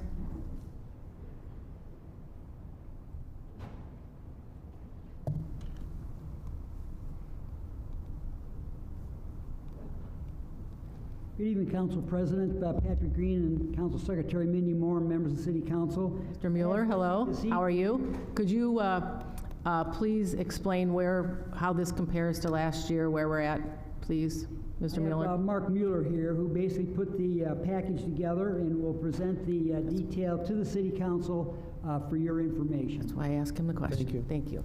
Good evening, Council. Mark Mueller from TMR and Associates. I am your insurance consultant. This year, as opposed to last year, you are self-insured on the majority of your health insurance. Your Blue Cross and Blue Shield program is a self-insured program, whereas you pay the bills up until $250,000. After $250,000, there is an insurance contract or a stop-loss contract that is put into place. We're projecting, and it's a projection over this year where we have to set rates so that they can meet the hard cap that you set. The projection of those rates increases 7% based upon last year and the previous year's claims that have come through. The increase in number one is cost of care, the health of your employees and your retirees, number two, and then with the COVID, people did not use the insurance program and they're catching up on the maintenance, voluntary surgeries, knee surgeries, hip surgeries, and things of that nature. You are better than most at this point in time. You know, the increases for Blue Cross and Blue Shield and for the insurance industry range from 7 to 10%. You're on the low part of that. The one issue that we do have coming forward is, as the state of Michigan hard cap, we were able to stay under the state of Michigan hard cap with your insurance programs, which means that none of your employees share in the premium of your health insurance, that the city funds the entire health insurance for all its employees. As the state of Michigan hard cap increases by 1.3%, the lowest since its induction in 2013, you know, and insurance rates go up 7%, the cost of insurance continues to rise. We're at a point where the river's meeting the road here. And we barely made it under the hard cap, so the employees would not have to pay a cost share for those insurance programs. I hope I answered your You did. Thank you very much, and it's nice to see you again. It's been a while. You as well. Any additional questions? Call the question. Ms. Moore? Yes. Mr. Lafferty? Yes. Mr. Watts? Yes. Mr. Kaczynski? Yes. Mr. Papandrea? Yes. Green votes yes. Item passed 6-0. Thank you. Thank you very much. Thank you all. Next item. Next item is 12C, request of Green Shift located at 2125 Riggs Avenue for a 60-day extension for license renewal of an adult-use marijuana grow facility. So moved, Lafferty. Support. All in favor? Aye. Aye. Opposed? No. Opposed. Okay. No. One. Mr. President, roll call, please. Mr. Lafferty? Yes. Ms. Moore? Yes. Mr. Papandrea? Yes. Mr. Watts? No. Mr. Kaczynski? No. Green votes yes. Item passed 4-2. Thank you. Next item. Next item is 12D, request of MNS Stevens Ventures LLC located at 13159 Stevens Road for a 60-day extension for license renewal for a licensed cannabis cultivator. So moved. Support, Lafferty. Motion by Moore, support by Lafferty. Ms. Moore? Yes. Mr. Lafferty? Yes. Mr. Papandrea? Yes. Mr. Watts? No. Mr. Kaczynski? No.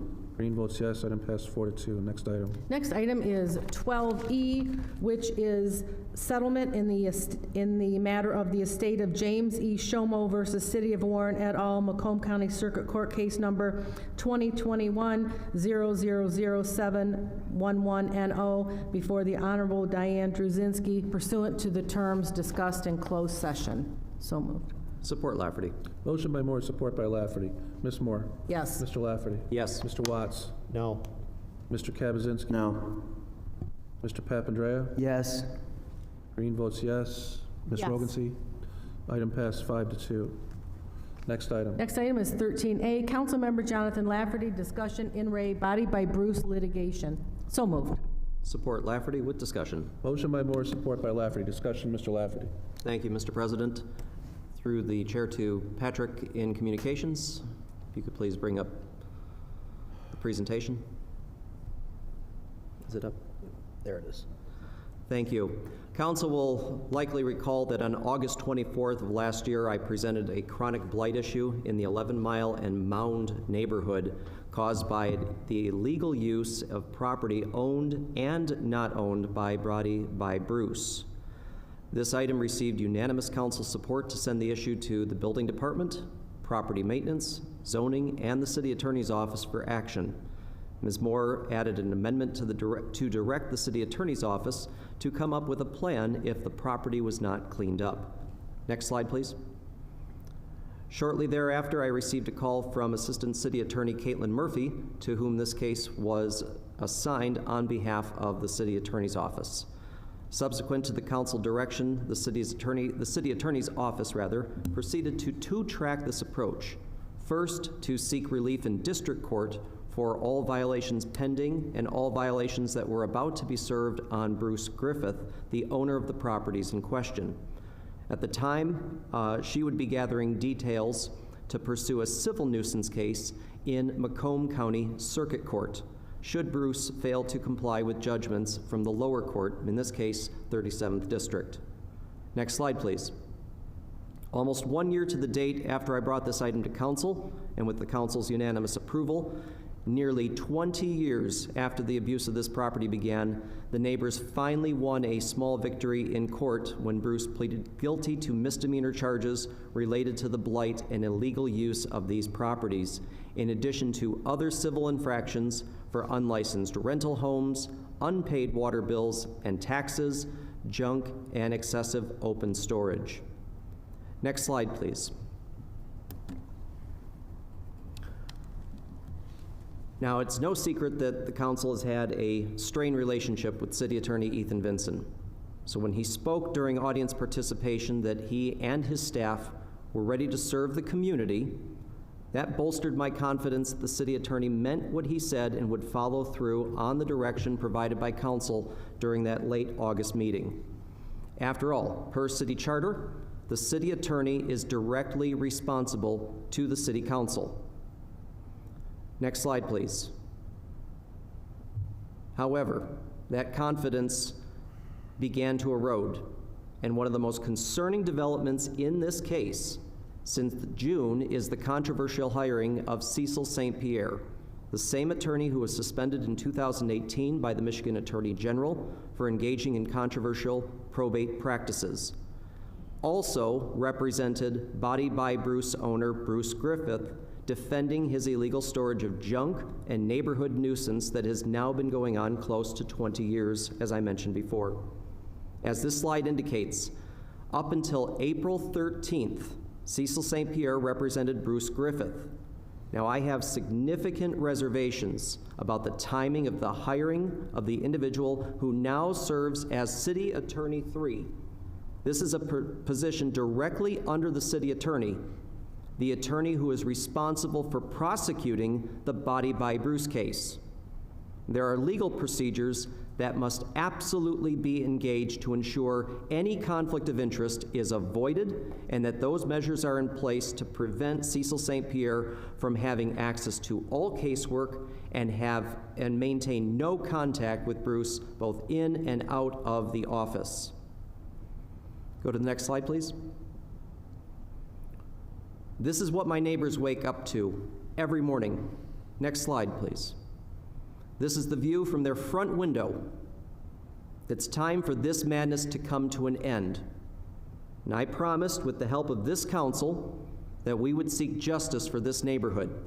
Next slide, please. Now, it's my intent to see that promise through and to ensure legal relief is achieved without the fear of corruption from within City Hall. Next slide. Therefore, I move that we direct the City Attorney to initiate a civil nuisance case in Macomb County Circuit Court against Body by Bruce, located at 6200 East 11 Mile, inclusive of all property-related infractions from the city, the Building Department, Zoning, and Property Maintenance Divisions. Further, to establish an internal legal firewall for Cecil St. Pierre, prohibiting any and all involvement in this matter. And further, Cecil St. Pierre is to have no contact with Bruce Griffith, either in or out of the office. That is my motion. Any comment? Mr. President? Ms. Moore? I will just add on a little bit about at least one of the neighbors who has to look at this. She has been in my home in tears, and how horrible the years have been that she's had to put up with this. And she's just so very frustrated. And I mean, honestly, she was crying in my home.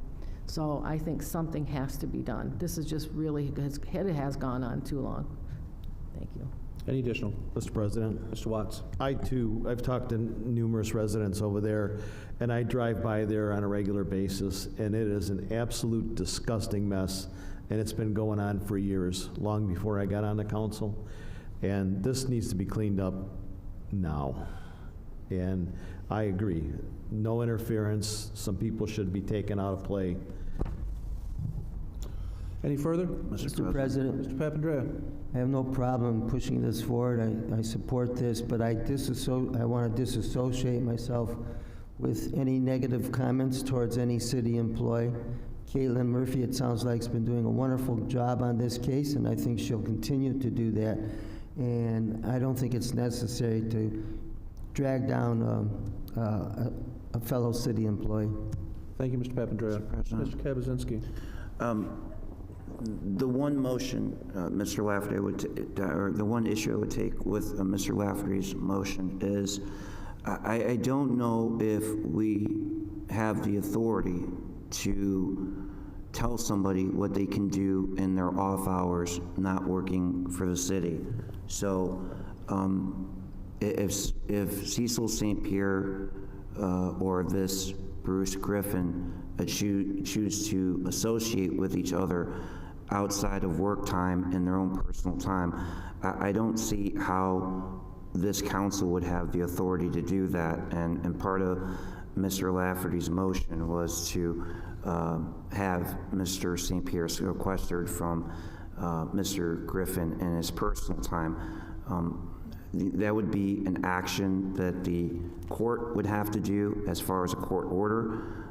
I don't see that this body has that authority to tell somebody who they can and cannot associate with in their personal time. So that part of the motion I cannot agree with and I cannot support. The rest of it I will, but that portion, I don't believe we have the authority to tell somebody who they can associate with and who they cannot associate with in their own personal time and their own off hours away from city work. Thank you. Thank you, Mr. Kabazinski. Mr. President? Ms. Moore? I mean, I would think there's certainly ethical issues involved that there would indeed have to be a firewall between Mr. St. Pierre and Body by Bruce if he represented him so close in time. And I would think that he would follow the canons of ethics and not have any contact with Mr. Griffith concerning anything to do with this property. Now, if they go golfing, I don't think we can stop him from going golfing on Fridays, and but he can't talk about the case because he works in the city attorney's office. He cannot take a position against what the city is going to do. So I think by necessity, there has to be, but I agree with Mr. Kabazinski that we can't say you can't talk to Mr. Griffith. I mean, he could be godfather to his son, and they have picnics together. I don't know. I have no idea what the relationship is, but I think in... it's prudent to state the obvious. Right. So, Mr. President, let me give an example, okay? We understand. Let me give one example, okay? So, coming up this Saturday, I don't know if the Democrats have this, the Republicans have a convention, okay? I know Cecil St. Pierre is a delegate, okay? What if Mr. Griffin is also a delegate, okay? You're basically saying they can't be at the same convention by Mr. Lafferty's order. Now, I don't know if Mr. Griffin, I'm just giving you an example of something that would be done in off hours that has absolutely nothing to do with this case and absolutely nothing to do with city business. But it could be something that's, I'm just giving you an example. It could be something like convention, where it's a legitimate function that they're at. And that's all I'm saying. And that's what his motion stated. Mr. President, could I offer an amendment? I would be happy to accept one. That we just restrict any contact or communication regarding any case that goes forward or anything to do with the Body by Bruce property that is in question here. I will accept that amendment. That's fine. Motion by Moore, support by Lafferty. Any additional? Call the question, Ms. Moore. Yes. Mr. Lafferty. Yes. Mr. Watts. Yes. Mr. Papandrea. Yes. Ms. Rogansey. Yes. Mr. Kabazinski. Yes, with the amendment. Thank you. Green votes yes. Item passed 7-0. Next item. Thank you, Council. Next item is 12B, Councilwoman Mindy Moore. Discussion regarding Parks and Recreation budgets and appropriation. I too have prepared. Is there a PowerPoint? Yes, there is my first ever PowerPoint, so. Welcome to the 90s. So moved. Motion by Lafferty. We'll see how well this goes. I actually got the PowerPoint done. And support by Watts. I think I got the facts right, but we'll see. Discussion. Hey, it's the wave of the future, Mr. Watts. Are you with me, Mr. Patrick? There it is. So. Is that a lazy river and everything? Yeah, I don't have the good stuff. Okay, just go back to my first page, please. Thank you. So I bring this up because, as most of you know, the mayor has pulled another publicity stunt by issuing an inappropriate and emergency order for something to do with the Parks and Recreation. So I just want to clear up a little bit of the history of what has happened and where we're at now. So if you will go to my first slide, Mr. Patrick. This just lays out for 2019 to 2020, the mayor had requested 5.4 and change, or the department did. The mayor approved a little bit less than that. Council approved what the mayor had requested. There were additional funds appropriated in the amount of $3.6 million, and the total expenditures for that year were $9,019,993. Please go to the next slide. In 2020, the department requested $6,086,038. The mayor requested $5,986.38, and council approved $6,090,704. We had approved additional funds of $1,140,593 for a total amended budget of $7,231,297. And also in March of 9th of 2021, we approved the Parks and Recreation Master Plan. Next slide, please. Am I in the wrong year? No, that's 21. 2021. Department request, $7.2 million. Mayor's request, $7.2 million. Council adopted $6 million.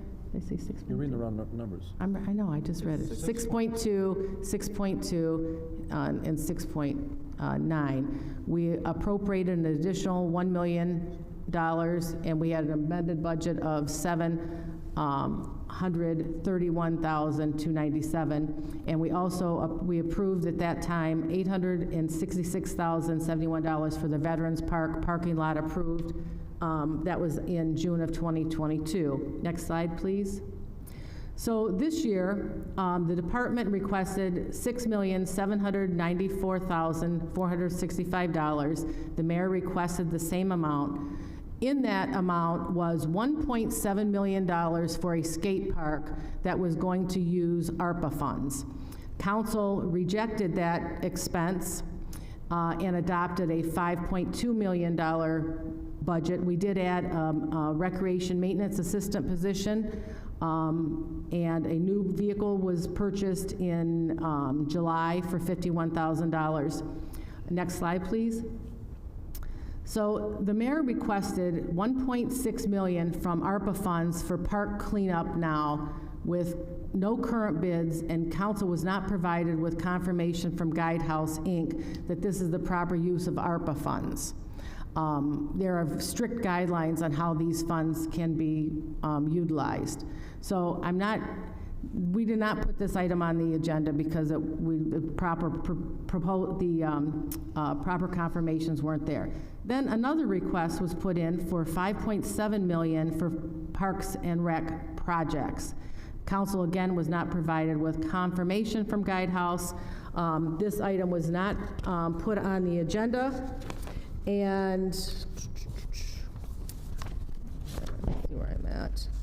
And these items were not requested during the budget process at all.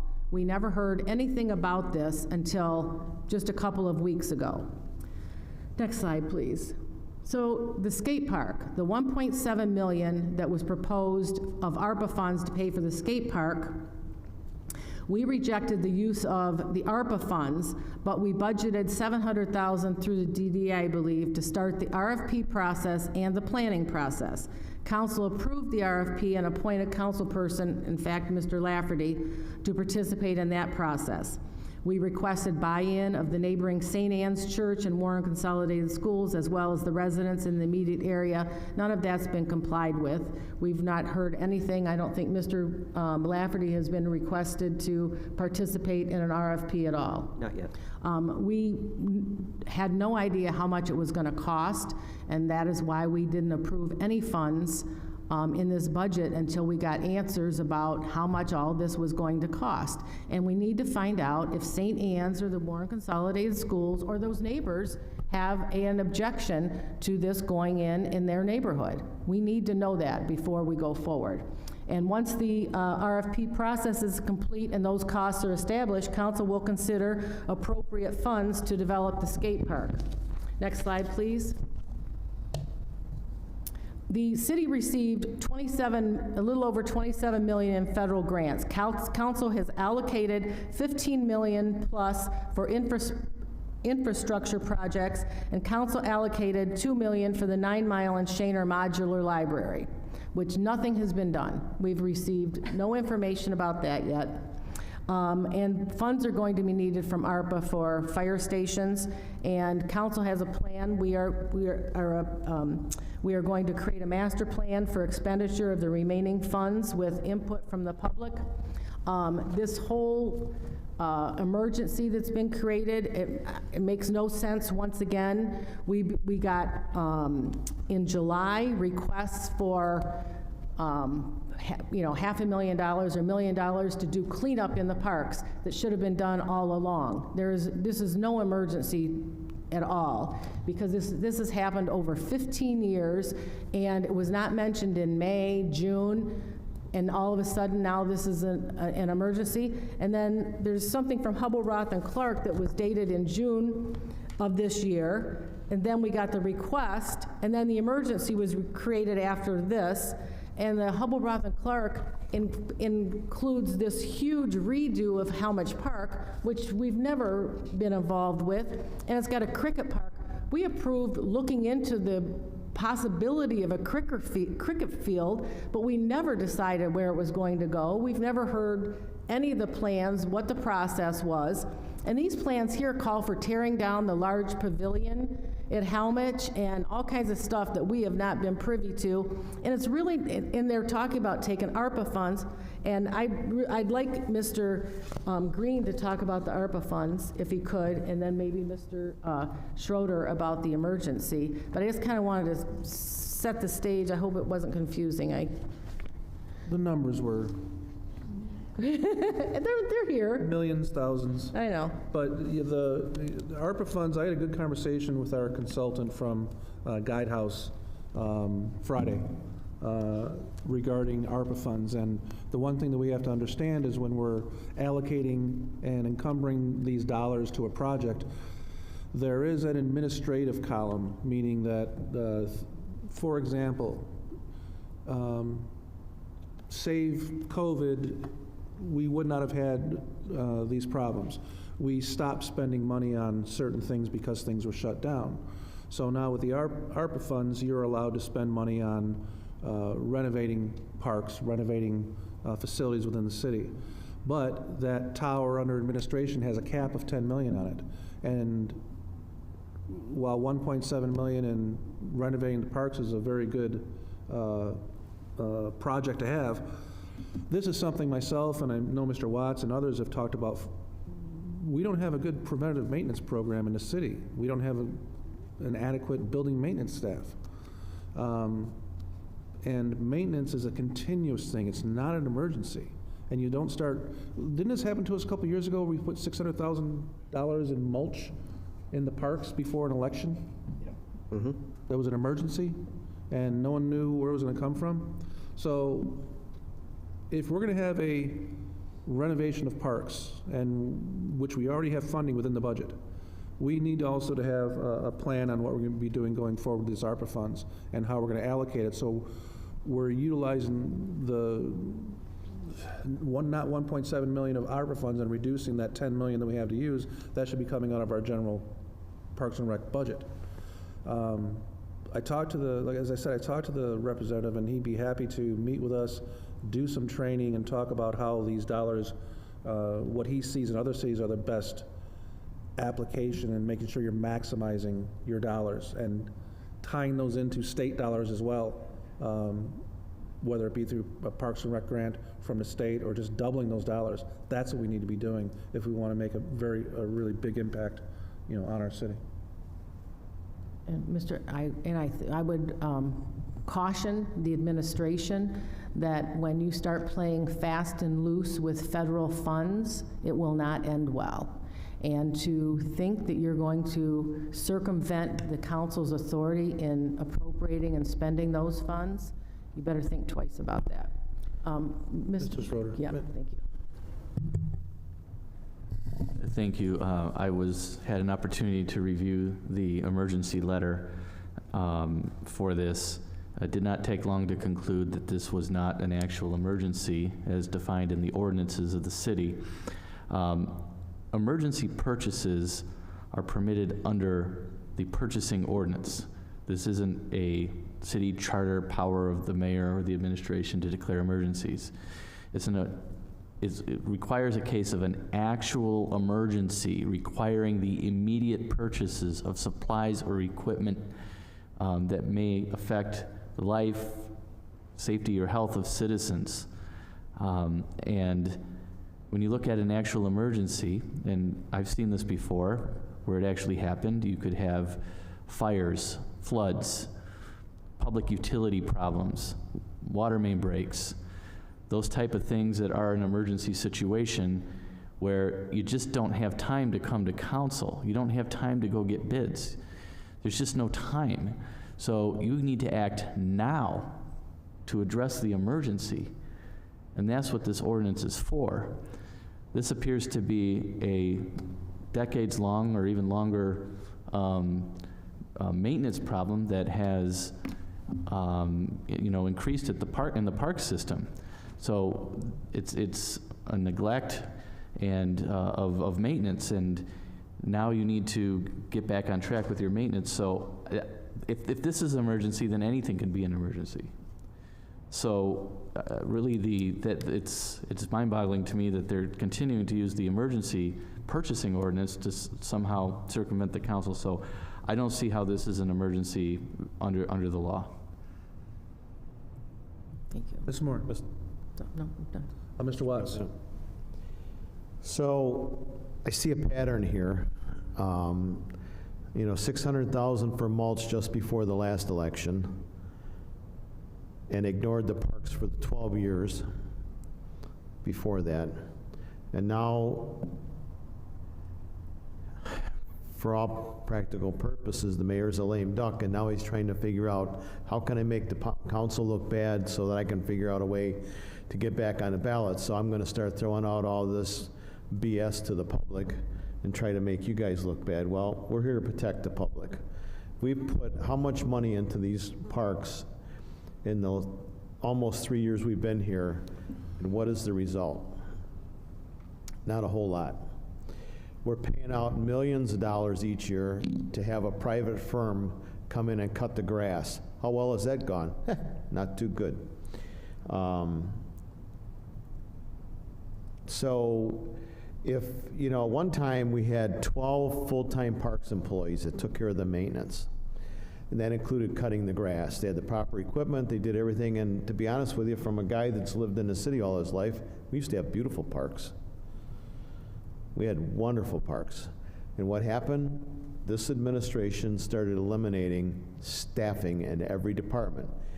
In the Parks Department, they eliminated all the maintenance employees, shipped them to the DPW, and has since let that dwindle to where we don't even have the numbers that we had in DPW at one time, and you would think we would have more since we transferred 12 over there, but they've let all of those dwindle. So now we're contracting out every service and everything's an emergency. Well, the citizens are tired of it. And it's up to us to fix that problem. It's obvious that the mayor has had 15 years now and he hasn't done anything. Anything. Oh, he built the Civic Center South so he could have an office that's never been occupied, that's right. And that was open just in time for the last election.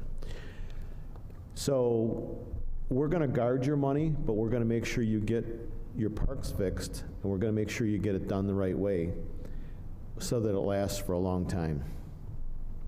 And I'm glad this was brought to the table tonight, and I don't know if it's gonna take an action to stop this PO, but I hope he hasn't signed this PO and contracted with a company that we didn't authorize a contract, because that's another problem.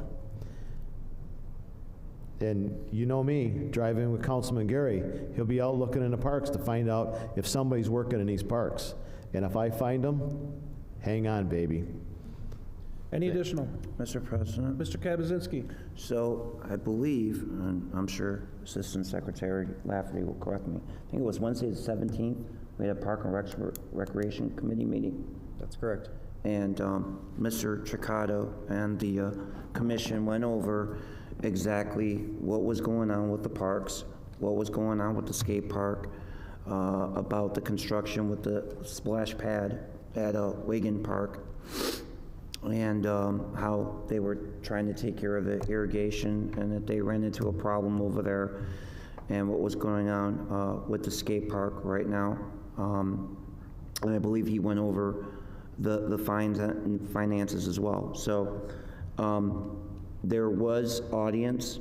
I believe the one thing that was critical is of one resident being concerned about the size of the play structure. Evidently, he felt it should have been bigger in a park, in that particular park, rather than in another park.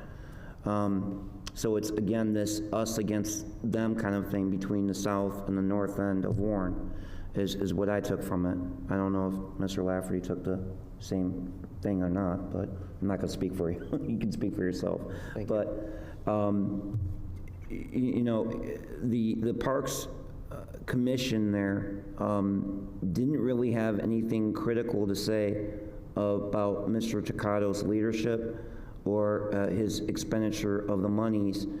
And I don't think Mr. Tocato is here, but I wish he was here to speak on this item or defend himself, because you know, what I've seen Mr. Tocato doing in his leadership position is, you know, he's had to pick up the, you know, the baton from Mr. Bowman, and he said there was some issues when Mr. Bowman left that he's having to address now, and he's trying to kind of right the ship a little bit after he left DPW, and now he's in charge of this here. So the Parks and Recreation Commission wasn't really critical of him at that meeting. That was their opportunity to do it. It was their opportunity of the residents to be critical, but except with the exception of the play structure situation, I didn't really hear much criticism from the Parks and Rec Commission. So it seems to be that the commission seems to think, and the residents who were in attendance, that Mr. Tocato is doing his job, and they didn't have much criticism of him with the exception of that play structure. Thank you. Thank you, Mr. Kabazinski. I don't believe anyone's criticizing Mr. Turcato's commitment to the Parks and Rec system, just the output of the work. And the emergency appropriation that, again, is not following the ordinance is improper. And putting a contractor under a false PO to do work and then come to us and demand payment for work that hasn't even been presented. I don't remember Mr. Tocato being presenting any $1.7 million project at our budget hearings. Did he? Nope. Mr. Kabazinski? No, I'm not aware. I'm not either. And a month after we're done with budget to come up with a $1.7 million emergency doesn't sound like managing a department very well. So if we have plans, if we have a Parks and Rec master plan that we approved in March of '22, that is a plan that we're going to follow, I guess we're scrapping the plan because we already have a $2 million emergency. So let's have, what's that? Well, Mr. President, I was just simply explaining what was at the I'm simply Park- explaining the point that how we're here right now, continuously dealing with a master plan that we have to approve, but never follow. So if we want to talk about what's going on in the city, we're putting out a nice piece of paper that says master plan, but not following it. We're coming up with a budget and saying, doesn't matter, I'm just doing an emergency PO. And if I don't like it, the controller can stop the check. But God forbid we follow rules. Checks and balances are put in place for a reason. We are the checks and balances. It is a strong mayor form of government, but guess what? There's 7 individuals here elected from the entire city, and that entire city relies upon us to make sure that the dollars are spent appropriately, and that's what we're going to do to the end. Okay. Mr. Call President. the question. Mr. President. I'm going to call the question. Wait a minute, hold on a minute. If we're gonna go there. Go where? Okay. I'm saying that Mr. Lafferty, I'm sorry, Assistant Secretary Lafferty and myself were the only ones there at that meeting. Nobody else from council was there. So if there was going to be a criticism of this or any questions, why didn't anybody else here from the council attend the Parks and Recreation Committee Because you're not the meeting? representative of Parks and Rec. You're removed from all your committees. Mr. Lafferty represents it. Ms. Moore represents it. You know what? The hell with that censure. No, I don't And think to so. hell with all of you for doing it. Mr. President, Again, Mr. Watts. the other thing that I received a message from somebody else, and I was thinking the same thing when I got that message. This commission meeting, Parks and Rec Commission meeting, was not publicized. I'm not aware of that. Yep. I didn't get It notified. was not. I'm the rep. I didn't know got about it. notified. I didn't have. And I no had a idea. resident text me and said that it was not publicized. And I was sitting here thinking the same thing. So we have another problem. So we went through Ms. Moore's, Dog and pony show. yes, the 90s. What is your motion, by the way? Just receive and file. Receive and file and send correspondence to the proposed vendor to proceed at your own risk? Well, I think, That's on the record now. yeah. Motion receive and file by Moore. All in favor? Aye. Opposed? No. Item 6 No. It's 5-2. Thank you. Next item. Next item is 14B, which was tabled 8/9/22, request of the Communications Department to extend the Mass Notification Services Agreement for an additional 4-year period to Civic Plus LLC in a total amount of $79,258.85, consideration and adoption of a resolution. Motion to remove from the table. Support, Rogancy. Mr. Lafferty? Yes to remove from the table. Ms. Rogancy? Yes. Mr. Papandrea? Yes. Mr. Kaczynski? Mr. Watts? Yes. Ms. Moore? Yes. Green votes yes. Items removed from the table. Motion to approve for the purposes of discussion. Support, Rogancy. Motion by Lafferty, support by Rogancy. Discussion, Mr. Lafferty. Thank you, Mr. President. Through the chair to Ms. Caton.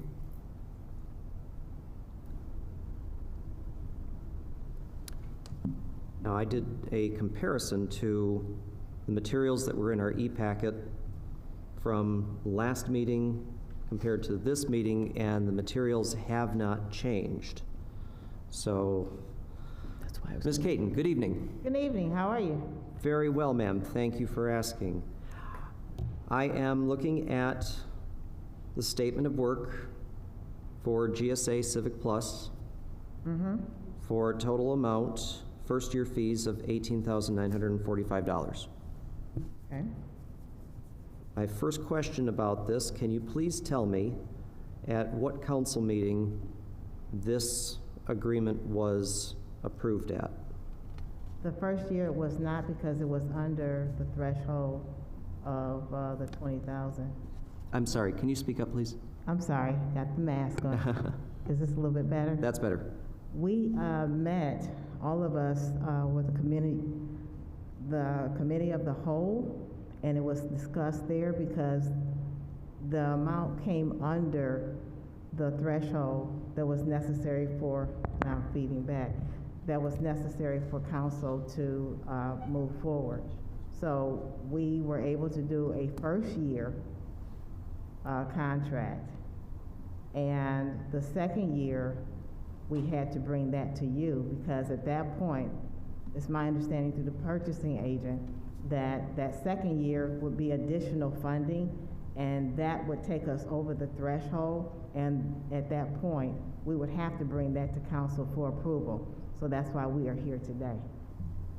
So this first year of the statement of work for the 18,000 did not meet the threshold, yet a contract was signed. This is a statement of work is a contract. Contracts still have to come to council for approval, review and approval. Through the chair to Mr. Schroeder. Yes. Mr. President, can you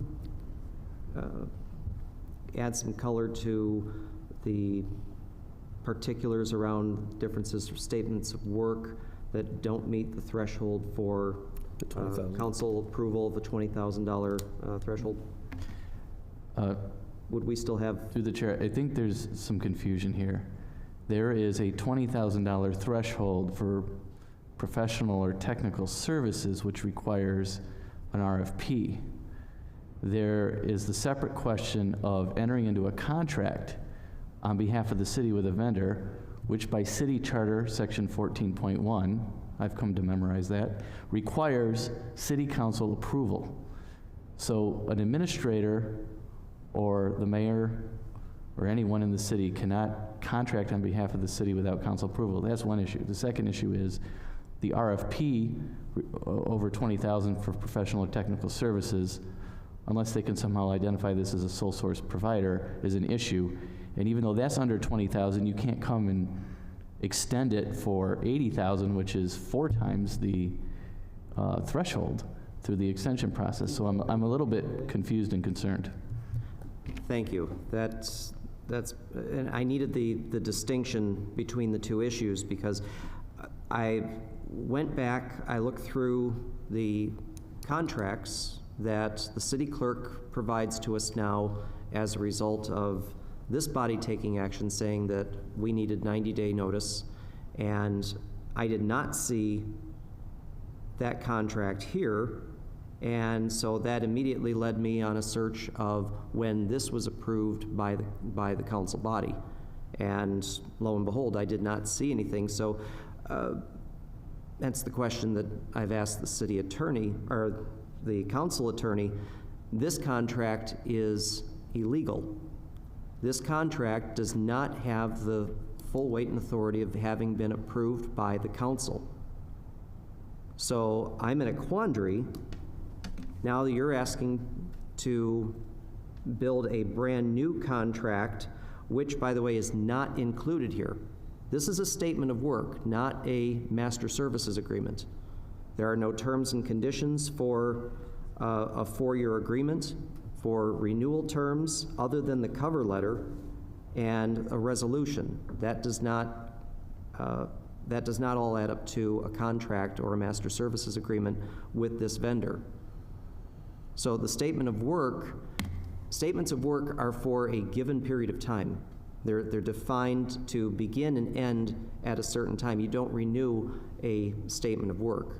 You have a master contract, and then you can have a schedule of services. So a schedule, Exhibit A, we're going to provide text messaging and alerts and storm warnings and so on and so forth.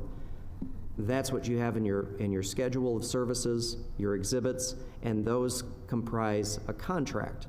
That's not this document. There is nothing here for this council to act upon tonight because there is no contract for us to approve. We cannot renew, number one, we can't renew an agreement we didn't approve. So that's... This is new. This is not the same agreement because of the fact, if in fact we went with the 79,000, that is over that threshold and that would have to come before you all. So where is that agreement then?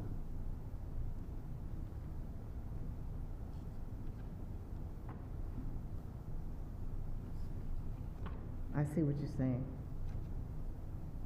All right, that agreement is missing. It needed to be added, yes. Let's table it and All right, get it back to I'm going to move to table this item to the next meeting per our, I'm sorry, I'm going to withhold that for a moment. Ma'am, you and I had a conversation, very cordial conversation after the last council meeting, and you indicated to me that you were going to be reaching out to Civic Plus, that they would not be terminating the services because that was a fear. Yes, it was a fear. And the services are still active, correct? Yes. Okay.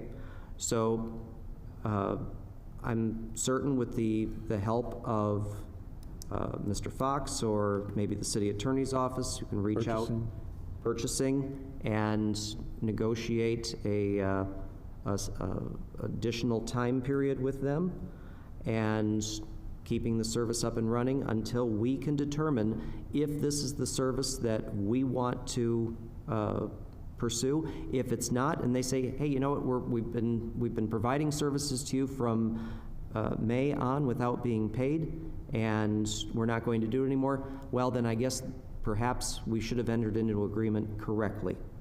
And perhaps that's no fault of your own. I'm not looking for someone to place blame. I want this process followed correctly. That's all I'm here to do. I want to make sure that we're following the process correctly and that we have a contract to review. So with that, I will move to table this item to a future meeting once communications can provide. For a second. Am I able to make a comment? Go ahead before. I just was going to ask, I'll is there hold off. anything else we need from Ms. Caden? I certainly don't want to hold this up any further. I'm sure it's a very important thing. Is there anything else that we need beyond the contract from her in order to approve this at a future meeting? I don't think so. And if I may state, and I don't know if this will help at all, when I spoke to the purchasing agent, what he explained to me was, because this is information that I didn't understand clearly, that this is like a cooperative and we were piggybacking off of this contract that was already existing between GSA and Civic Plus. And at that point, that is what you see here in the document, but I will go back so we can get that information that you're requesting, so we can move forward with this, so we can have. And that's what we want to do too. We want to move forward with it. Just want to make sure that we get this alert do it right. system, because I don't, like I said, I don't want them pulling the plug on something like this. Yeah. It's so important. Thank you. Absolutely. Motion by Lafferty, Support. support by Moore to table. All in favor? Aye. Aye. Opposed? Next item. Next Thank you. item is 14C, request of the Communications Director for an increase in budgeted appropriations in the amount of $6,526.80 to cover contractual obligations and increased costs to print the 2023 City of Warren calendar, consideration and adoption of a resolution. So moved. Support. Motion by Moore, support. Who had support? Rogancy. Thank you. Watts. Discussion. Ms. Moore? Yes. Ms. Rogancy? Yes. Mr. Papandrea? Yes. Excuse me. Mr. Lafferty? Yes.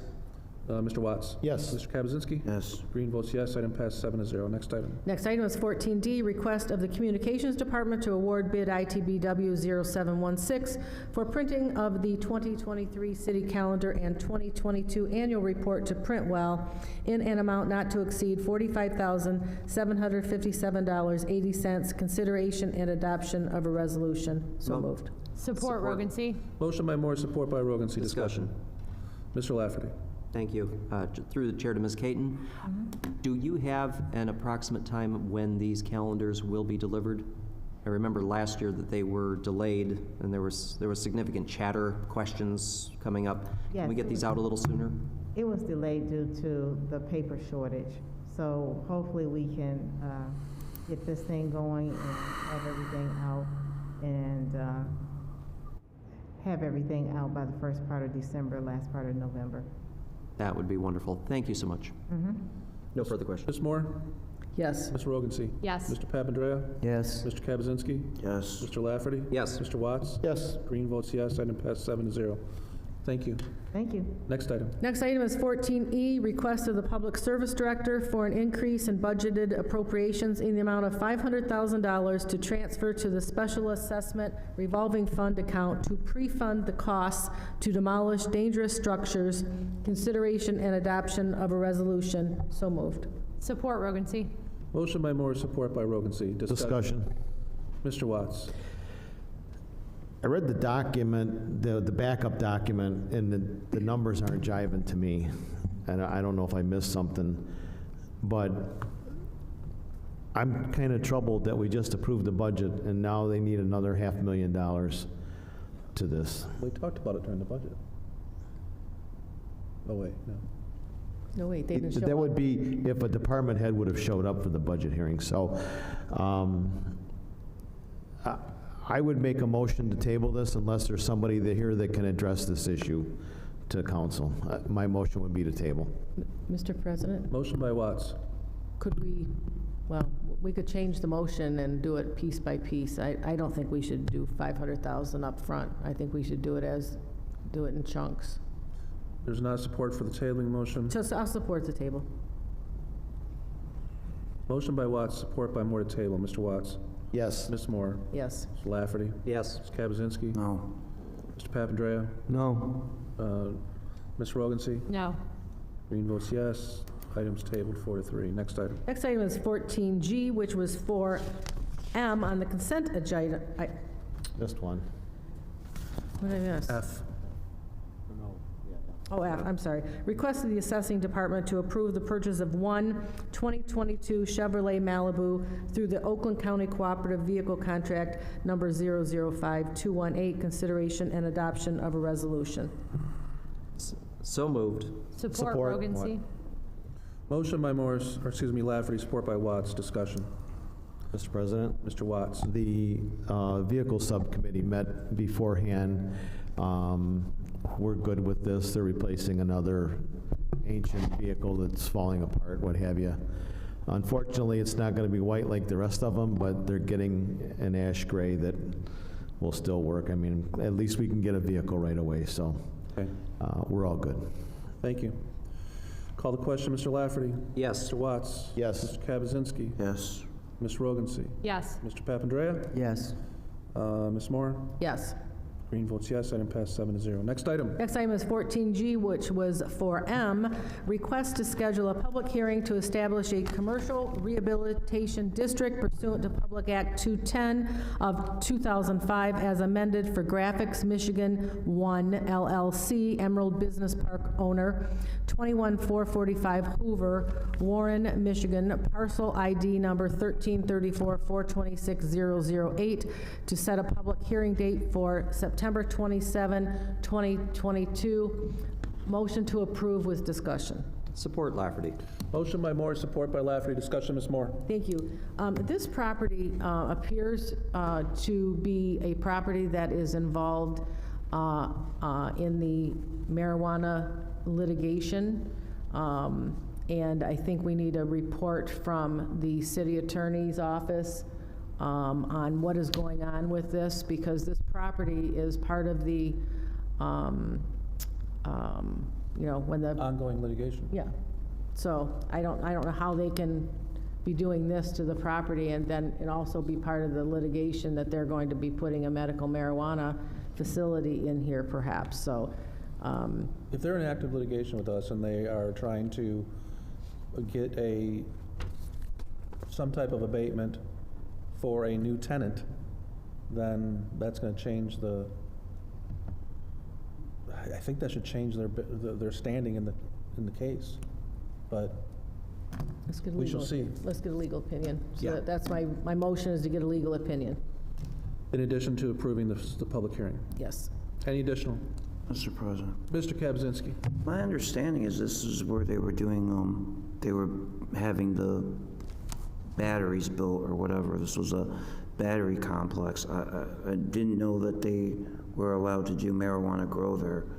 I'd like to know a little bit more information on how they will do that. That's why we're asking. Yeah. Because, how does that mix doing like batteries and the marijuana at the same time? Also, I'm worried about, what about this being a fire hazard?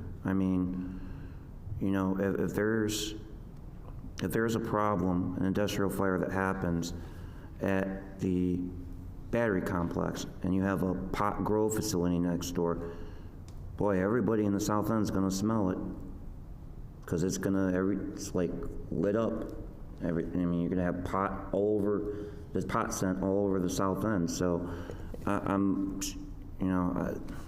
this doesn't sound like a good mix at all in that area there, and I don't know who was the brainchild behind it, thought this was a good idea, but doesn't pass the smell test, no pun intended, to me. Thank you, Mr. Kaczynski. Paul, do you have something to add?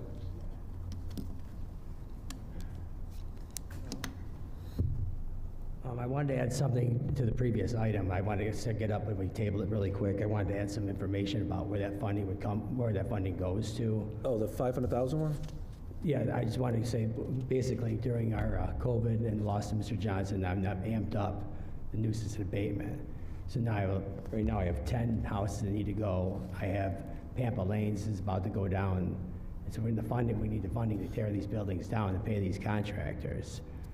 I imagine when we take down Pampa Lanes, that's going to be a $100,000 demo there just for that one alone. Let me get past this item. Pardon me? Let me get past this item, and then we'll talk. Okay. So we have 14G, which was 4M. Motion by Morris, support by Lafferty to establish the public hearing, and then also to ask an opinion on what's going on with the address and the current litigation. Right, and Mr. Schroeder, who do we ask that to? Ms. Pike, or that she's handling the case, or the city attorney's office? Both. Okay, So, Mr. President. thank you. That's my motion. I'd like to get clarification. We are not approving this, we're just approving a public hearing. No, we're approving the public hearing, and because of the address and the building owner, we're asking an additional question because there's other things going on. Okay, so we're not approving that Correct. this is okay for them to do? Okay, Correct. all right. Mr. President, Mr. Lafferty? I'd like to ask if Ms. Moore would accept an amendment to request a copy of any site plan that might be Floating out involved in the rehabilitation that they're referring to. They're talking about brand-new infrastructure and rehabilitation, so That would have, I assume that'd be part of, that would be part of the public, that would be part of the public hearing. they yeah, would have to give us that Have to anyway. give us all that. okay, thank you. Call the question, Ms. Moore? Yes. Mr. Lafferty? Yes. Mr. Kaczynski? Yes. Mr. Watts? Yes. Ms. Rogancy? Yes. Mr. Papandreou? Yes. Green votes yes, item passed 7-0. Motion to remove from the table item 14E. Support, Rogancy. Motion by Moore, support by Rogancy to go back to item 14E and remove it from the table. Ms. Moore? Yes. Ms. Rogancy? Yes. Mr. Papandreou? Yes. Mr. Lafferty? Yes, Mr. for the Watts? shortest table. Mr. Watts? Yes. Mr. Kaczynski? Yes. Green votes yes, items removed from the table. Motion to approve Motion to approve by Moore. Support, Rogancy. Support by Rogancy. with discussion if, Discussion. All right, I just wanted to add some light to what the funding Thank you. is about. You know, we have a lot of these fire damage homes that go uninsured. It basically, after we have to tear these down, so now there is no bond there that's left for the fire department for us to tear it down, so they get torn down at the cost of the city. And then these lots become vacant, they end up going back to the county, and then we lose all our money. We lose our $10,000 to $15,000 on these houses. So imagine these funds would go to help fund to tear down these houses, as long as the Pampa Lanes we've declared a public nuisance, and it'll be sent over, and that's what we're gonna be tearing down next. That's gonna be a large demo we're gonna have to tear down. That could be $100,000. So this funding would go a long way to help tear down these commercial buildings and all these fire damaged properties that don't have any insurance on them, and we basically lose out on all the money on those properties. and who will be performing these demolitions? Are they going to go out for bid? Yeah, they all go out to bid to the lowest bidder. Every single, But we have to each pay the individual property does. contractor. What happens is we don't have any bond money to tear these houses down, because most of these I bring to you guys do not have any insurance on them. So somebody has to pay this contractor, and then we end up eating it, because basically they walk away, don't pay the tax, they're still owners of these lots. Right. They don't pay the taxes, they go back to the county, and we lose the money. And it's not our money, that's. So do you bid each project? Like a house that's on fire, I got a fire damage home. No insurance was involved. The people walk away. I bring it in a nuisance, we tear it down. There's no funds that were bonded to the fire department from the insurance, because they're. Right, but Right, no, but I'm asking, do we bid each one? do you bid the vendor that does the demolition for the city? A public service does. Okay, So I bring them in. So each individual house will come to us with, we're going to tear this house down, we're going to give it to, and I'll pick a name I remember from the past, Mando. Right. You know, they're going to come and tear it down. And each project will come to us out of this 500,000 line item. Yeah, that's what this funding was before, especially if we have a big one, large one, the commercial ones is what I'm concerned about. And which, what line item does this come out of right now? Pardon me? What line item does this come out of right now?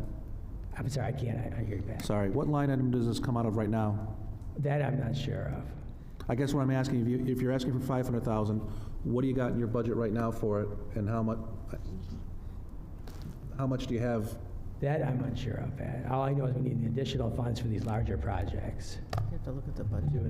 Right now, we have Pampa Lanes coming on, that's gonna be $100,000. I believe there may only be $25,000 budgeted for this right now. Mr. President? I'm saying in the entire public service budget, there has to be a line item there for demolition. And That I'm unsure of. I believe it may be at $25,000. I'd have to I guess if you're gonna present an item like this to us, say, hey, we had 500,000, we've already spent it. We need another 500,000 for these. Right. But coming after, again, a month after a budget and saying, I need $500,000 for an emergency, but I don't know what I've spent and what I haven't spent. I'm just here. It's hard for us to make a decision. I'm just here to clarify what this is. And I You know, I greatly amped this appreciate up that. big time now. I'm really trying to get these houses and get caught up due from the COVID, and I want to get them amped up. All these bad houses have been sitting there. I'm really actively pursuing, trying to bring these houses in. And now I'm bringing it 10 to 15 at a pop now, and they're coming in fast. That's good. Mr. President? All right. Comment, please? Mr. This is a problem when the department heads do not interact with council during the budget process, because we would have had probably a conversation. Mr. Ganna may have said, hey, you know, we're anticipating this. So we could have put money in the budget, even though the mayor didn't. That doesn't mean that we wouldn't have. That's why we like to talk with the department heads, so we get an idea of what people really need, not just what the mayor thinks you need. So that's why it's important, you know, this is going from 25,000 to 500,000 is a big jump, and somebody had to have had an idea 3 months ago that this could happen. It's not your fault. I'm not blaming you at all. Don't. Jumped considerably with the amount. I mean, obviously. But had to, yeah, because during COVID. But you had to anticipate, somebody had to have anticipated that, is what I'm saying. And I'm not saying it's you. I'm not blaming you at all. But this is one of the downfalls of not having communication back and forth with the department heads and council, so that we understand what you're doing, what you're facing, what you may face, what are the ramifications of this, what's working, what's not working. That's what I'm saying, is it would be helpful if we had that information. You've been very helpful, and we appreciate it. What I'm here was to do is to emphasize the amount of homes that I am bringing in the large. We understand that. We appreciate it. For that money. All right. Call the question. Mr. President. Mr. Watts? Since I requested a table, thank you for that information. I'm glad that should have been included in the packet, and I know that's not you, but when can we expect these to be coming to the table? When can we expect a bunch of these to be coming to the table? Next council meeting? Yeah, I'd have to have a discussion. Yeah, I'll have a discussion, Mr. Gannon, we'll clear this. All right. Mr. President? Ms. Rogancy? I just wanted to say Paul does a fantastic job, He does. and I know that the city is in desperate need of homes coming down, so I'm happy to support increased funding to ensure that a number of these vacant homes that just depreciate people's property values come down. It's increased drastically lately. I have a lot coming in, and we're going to be paying a lot of money for these demolitions, especially these larger projects, larger commercial ones that are dilapidated, that need to go. They've been sitting long enough in our city. Mr. Kaczynski? I was just going to simply say, you had 25,000 in your budget, and you have already burned through that doing the demolitions, correct? That I'm unsure, but I imagine right now with the ones we're going through now we've really amped up. I mean, they're $10,000 a pop on these. Right, so... Insurance money the city ends up paying, we have to Right. pay the contractor. So this is just simply, you've burned through the 25,000 for doing the accelerated work that you're doing, which should be applauded, and now you need more money so you can do the additional work you need to do. That's what the request was for, yes. Thank you. Mr. Lafferty? Thank you. Mr. Lezay, you said something that caught my attention, Pampa Lanes.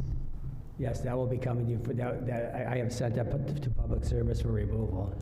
So that's curious. The last I heard from Mr. Worth in planning was that the developer was going back and working with them on a multi-use for that particular parcel. Did that fall through? And I have no contact with the owner or the representative from that since our hearing. Oh, I was expecting, if you knew something from, planning, I would assume you talked to planning to understand. No. I basically we hold our hearing, we make a declaration, we grant a time, nothing was done with nothing, as far as I know, nobody has contacted me in the building department about what's going on with that building. I took the file, we sent it to public service for removal. Okay, because this was within the last year that they had actually submitted a plan, and then it was withdrawn, and Mr. Worth was going to be working with the developer on a mixed use for the property. So that's very surprising to hear that now we're going to be on the hook to demolish the building when that would have been part of the developer's responsibility. I have not heard anything from my original hearing with the gentleman that showed up for the hearing as a representative for the Pampa Lanes owner.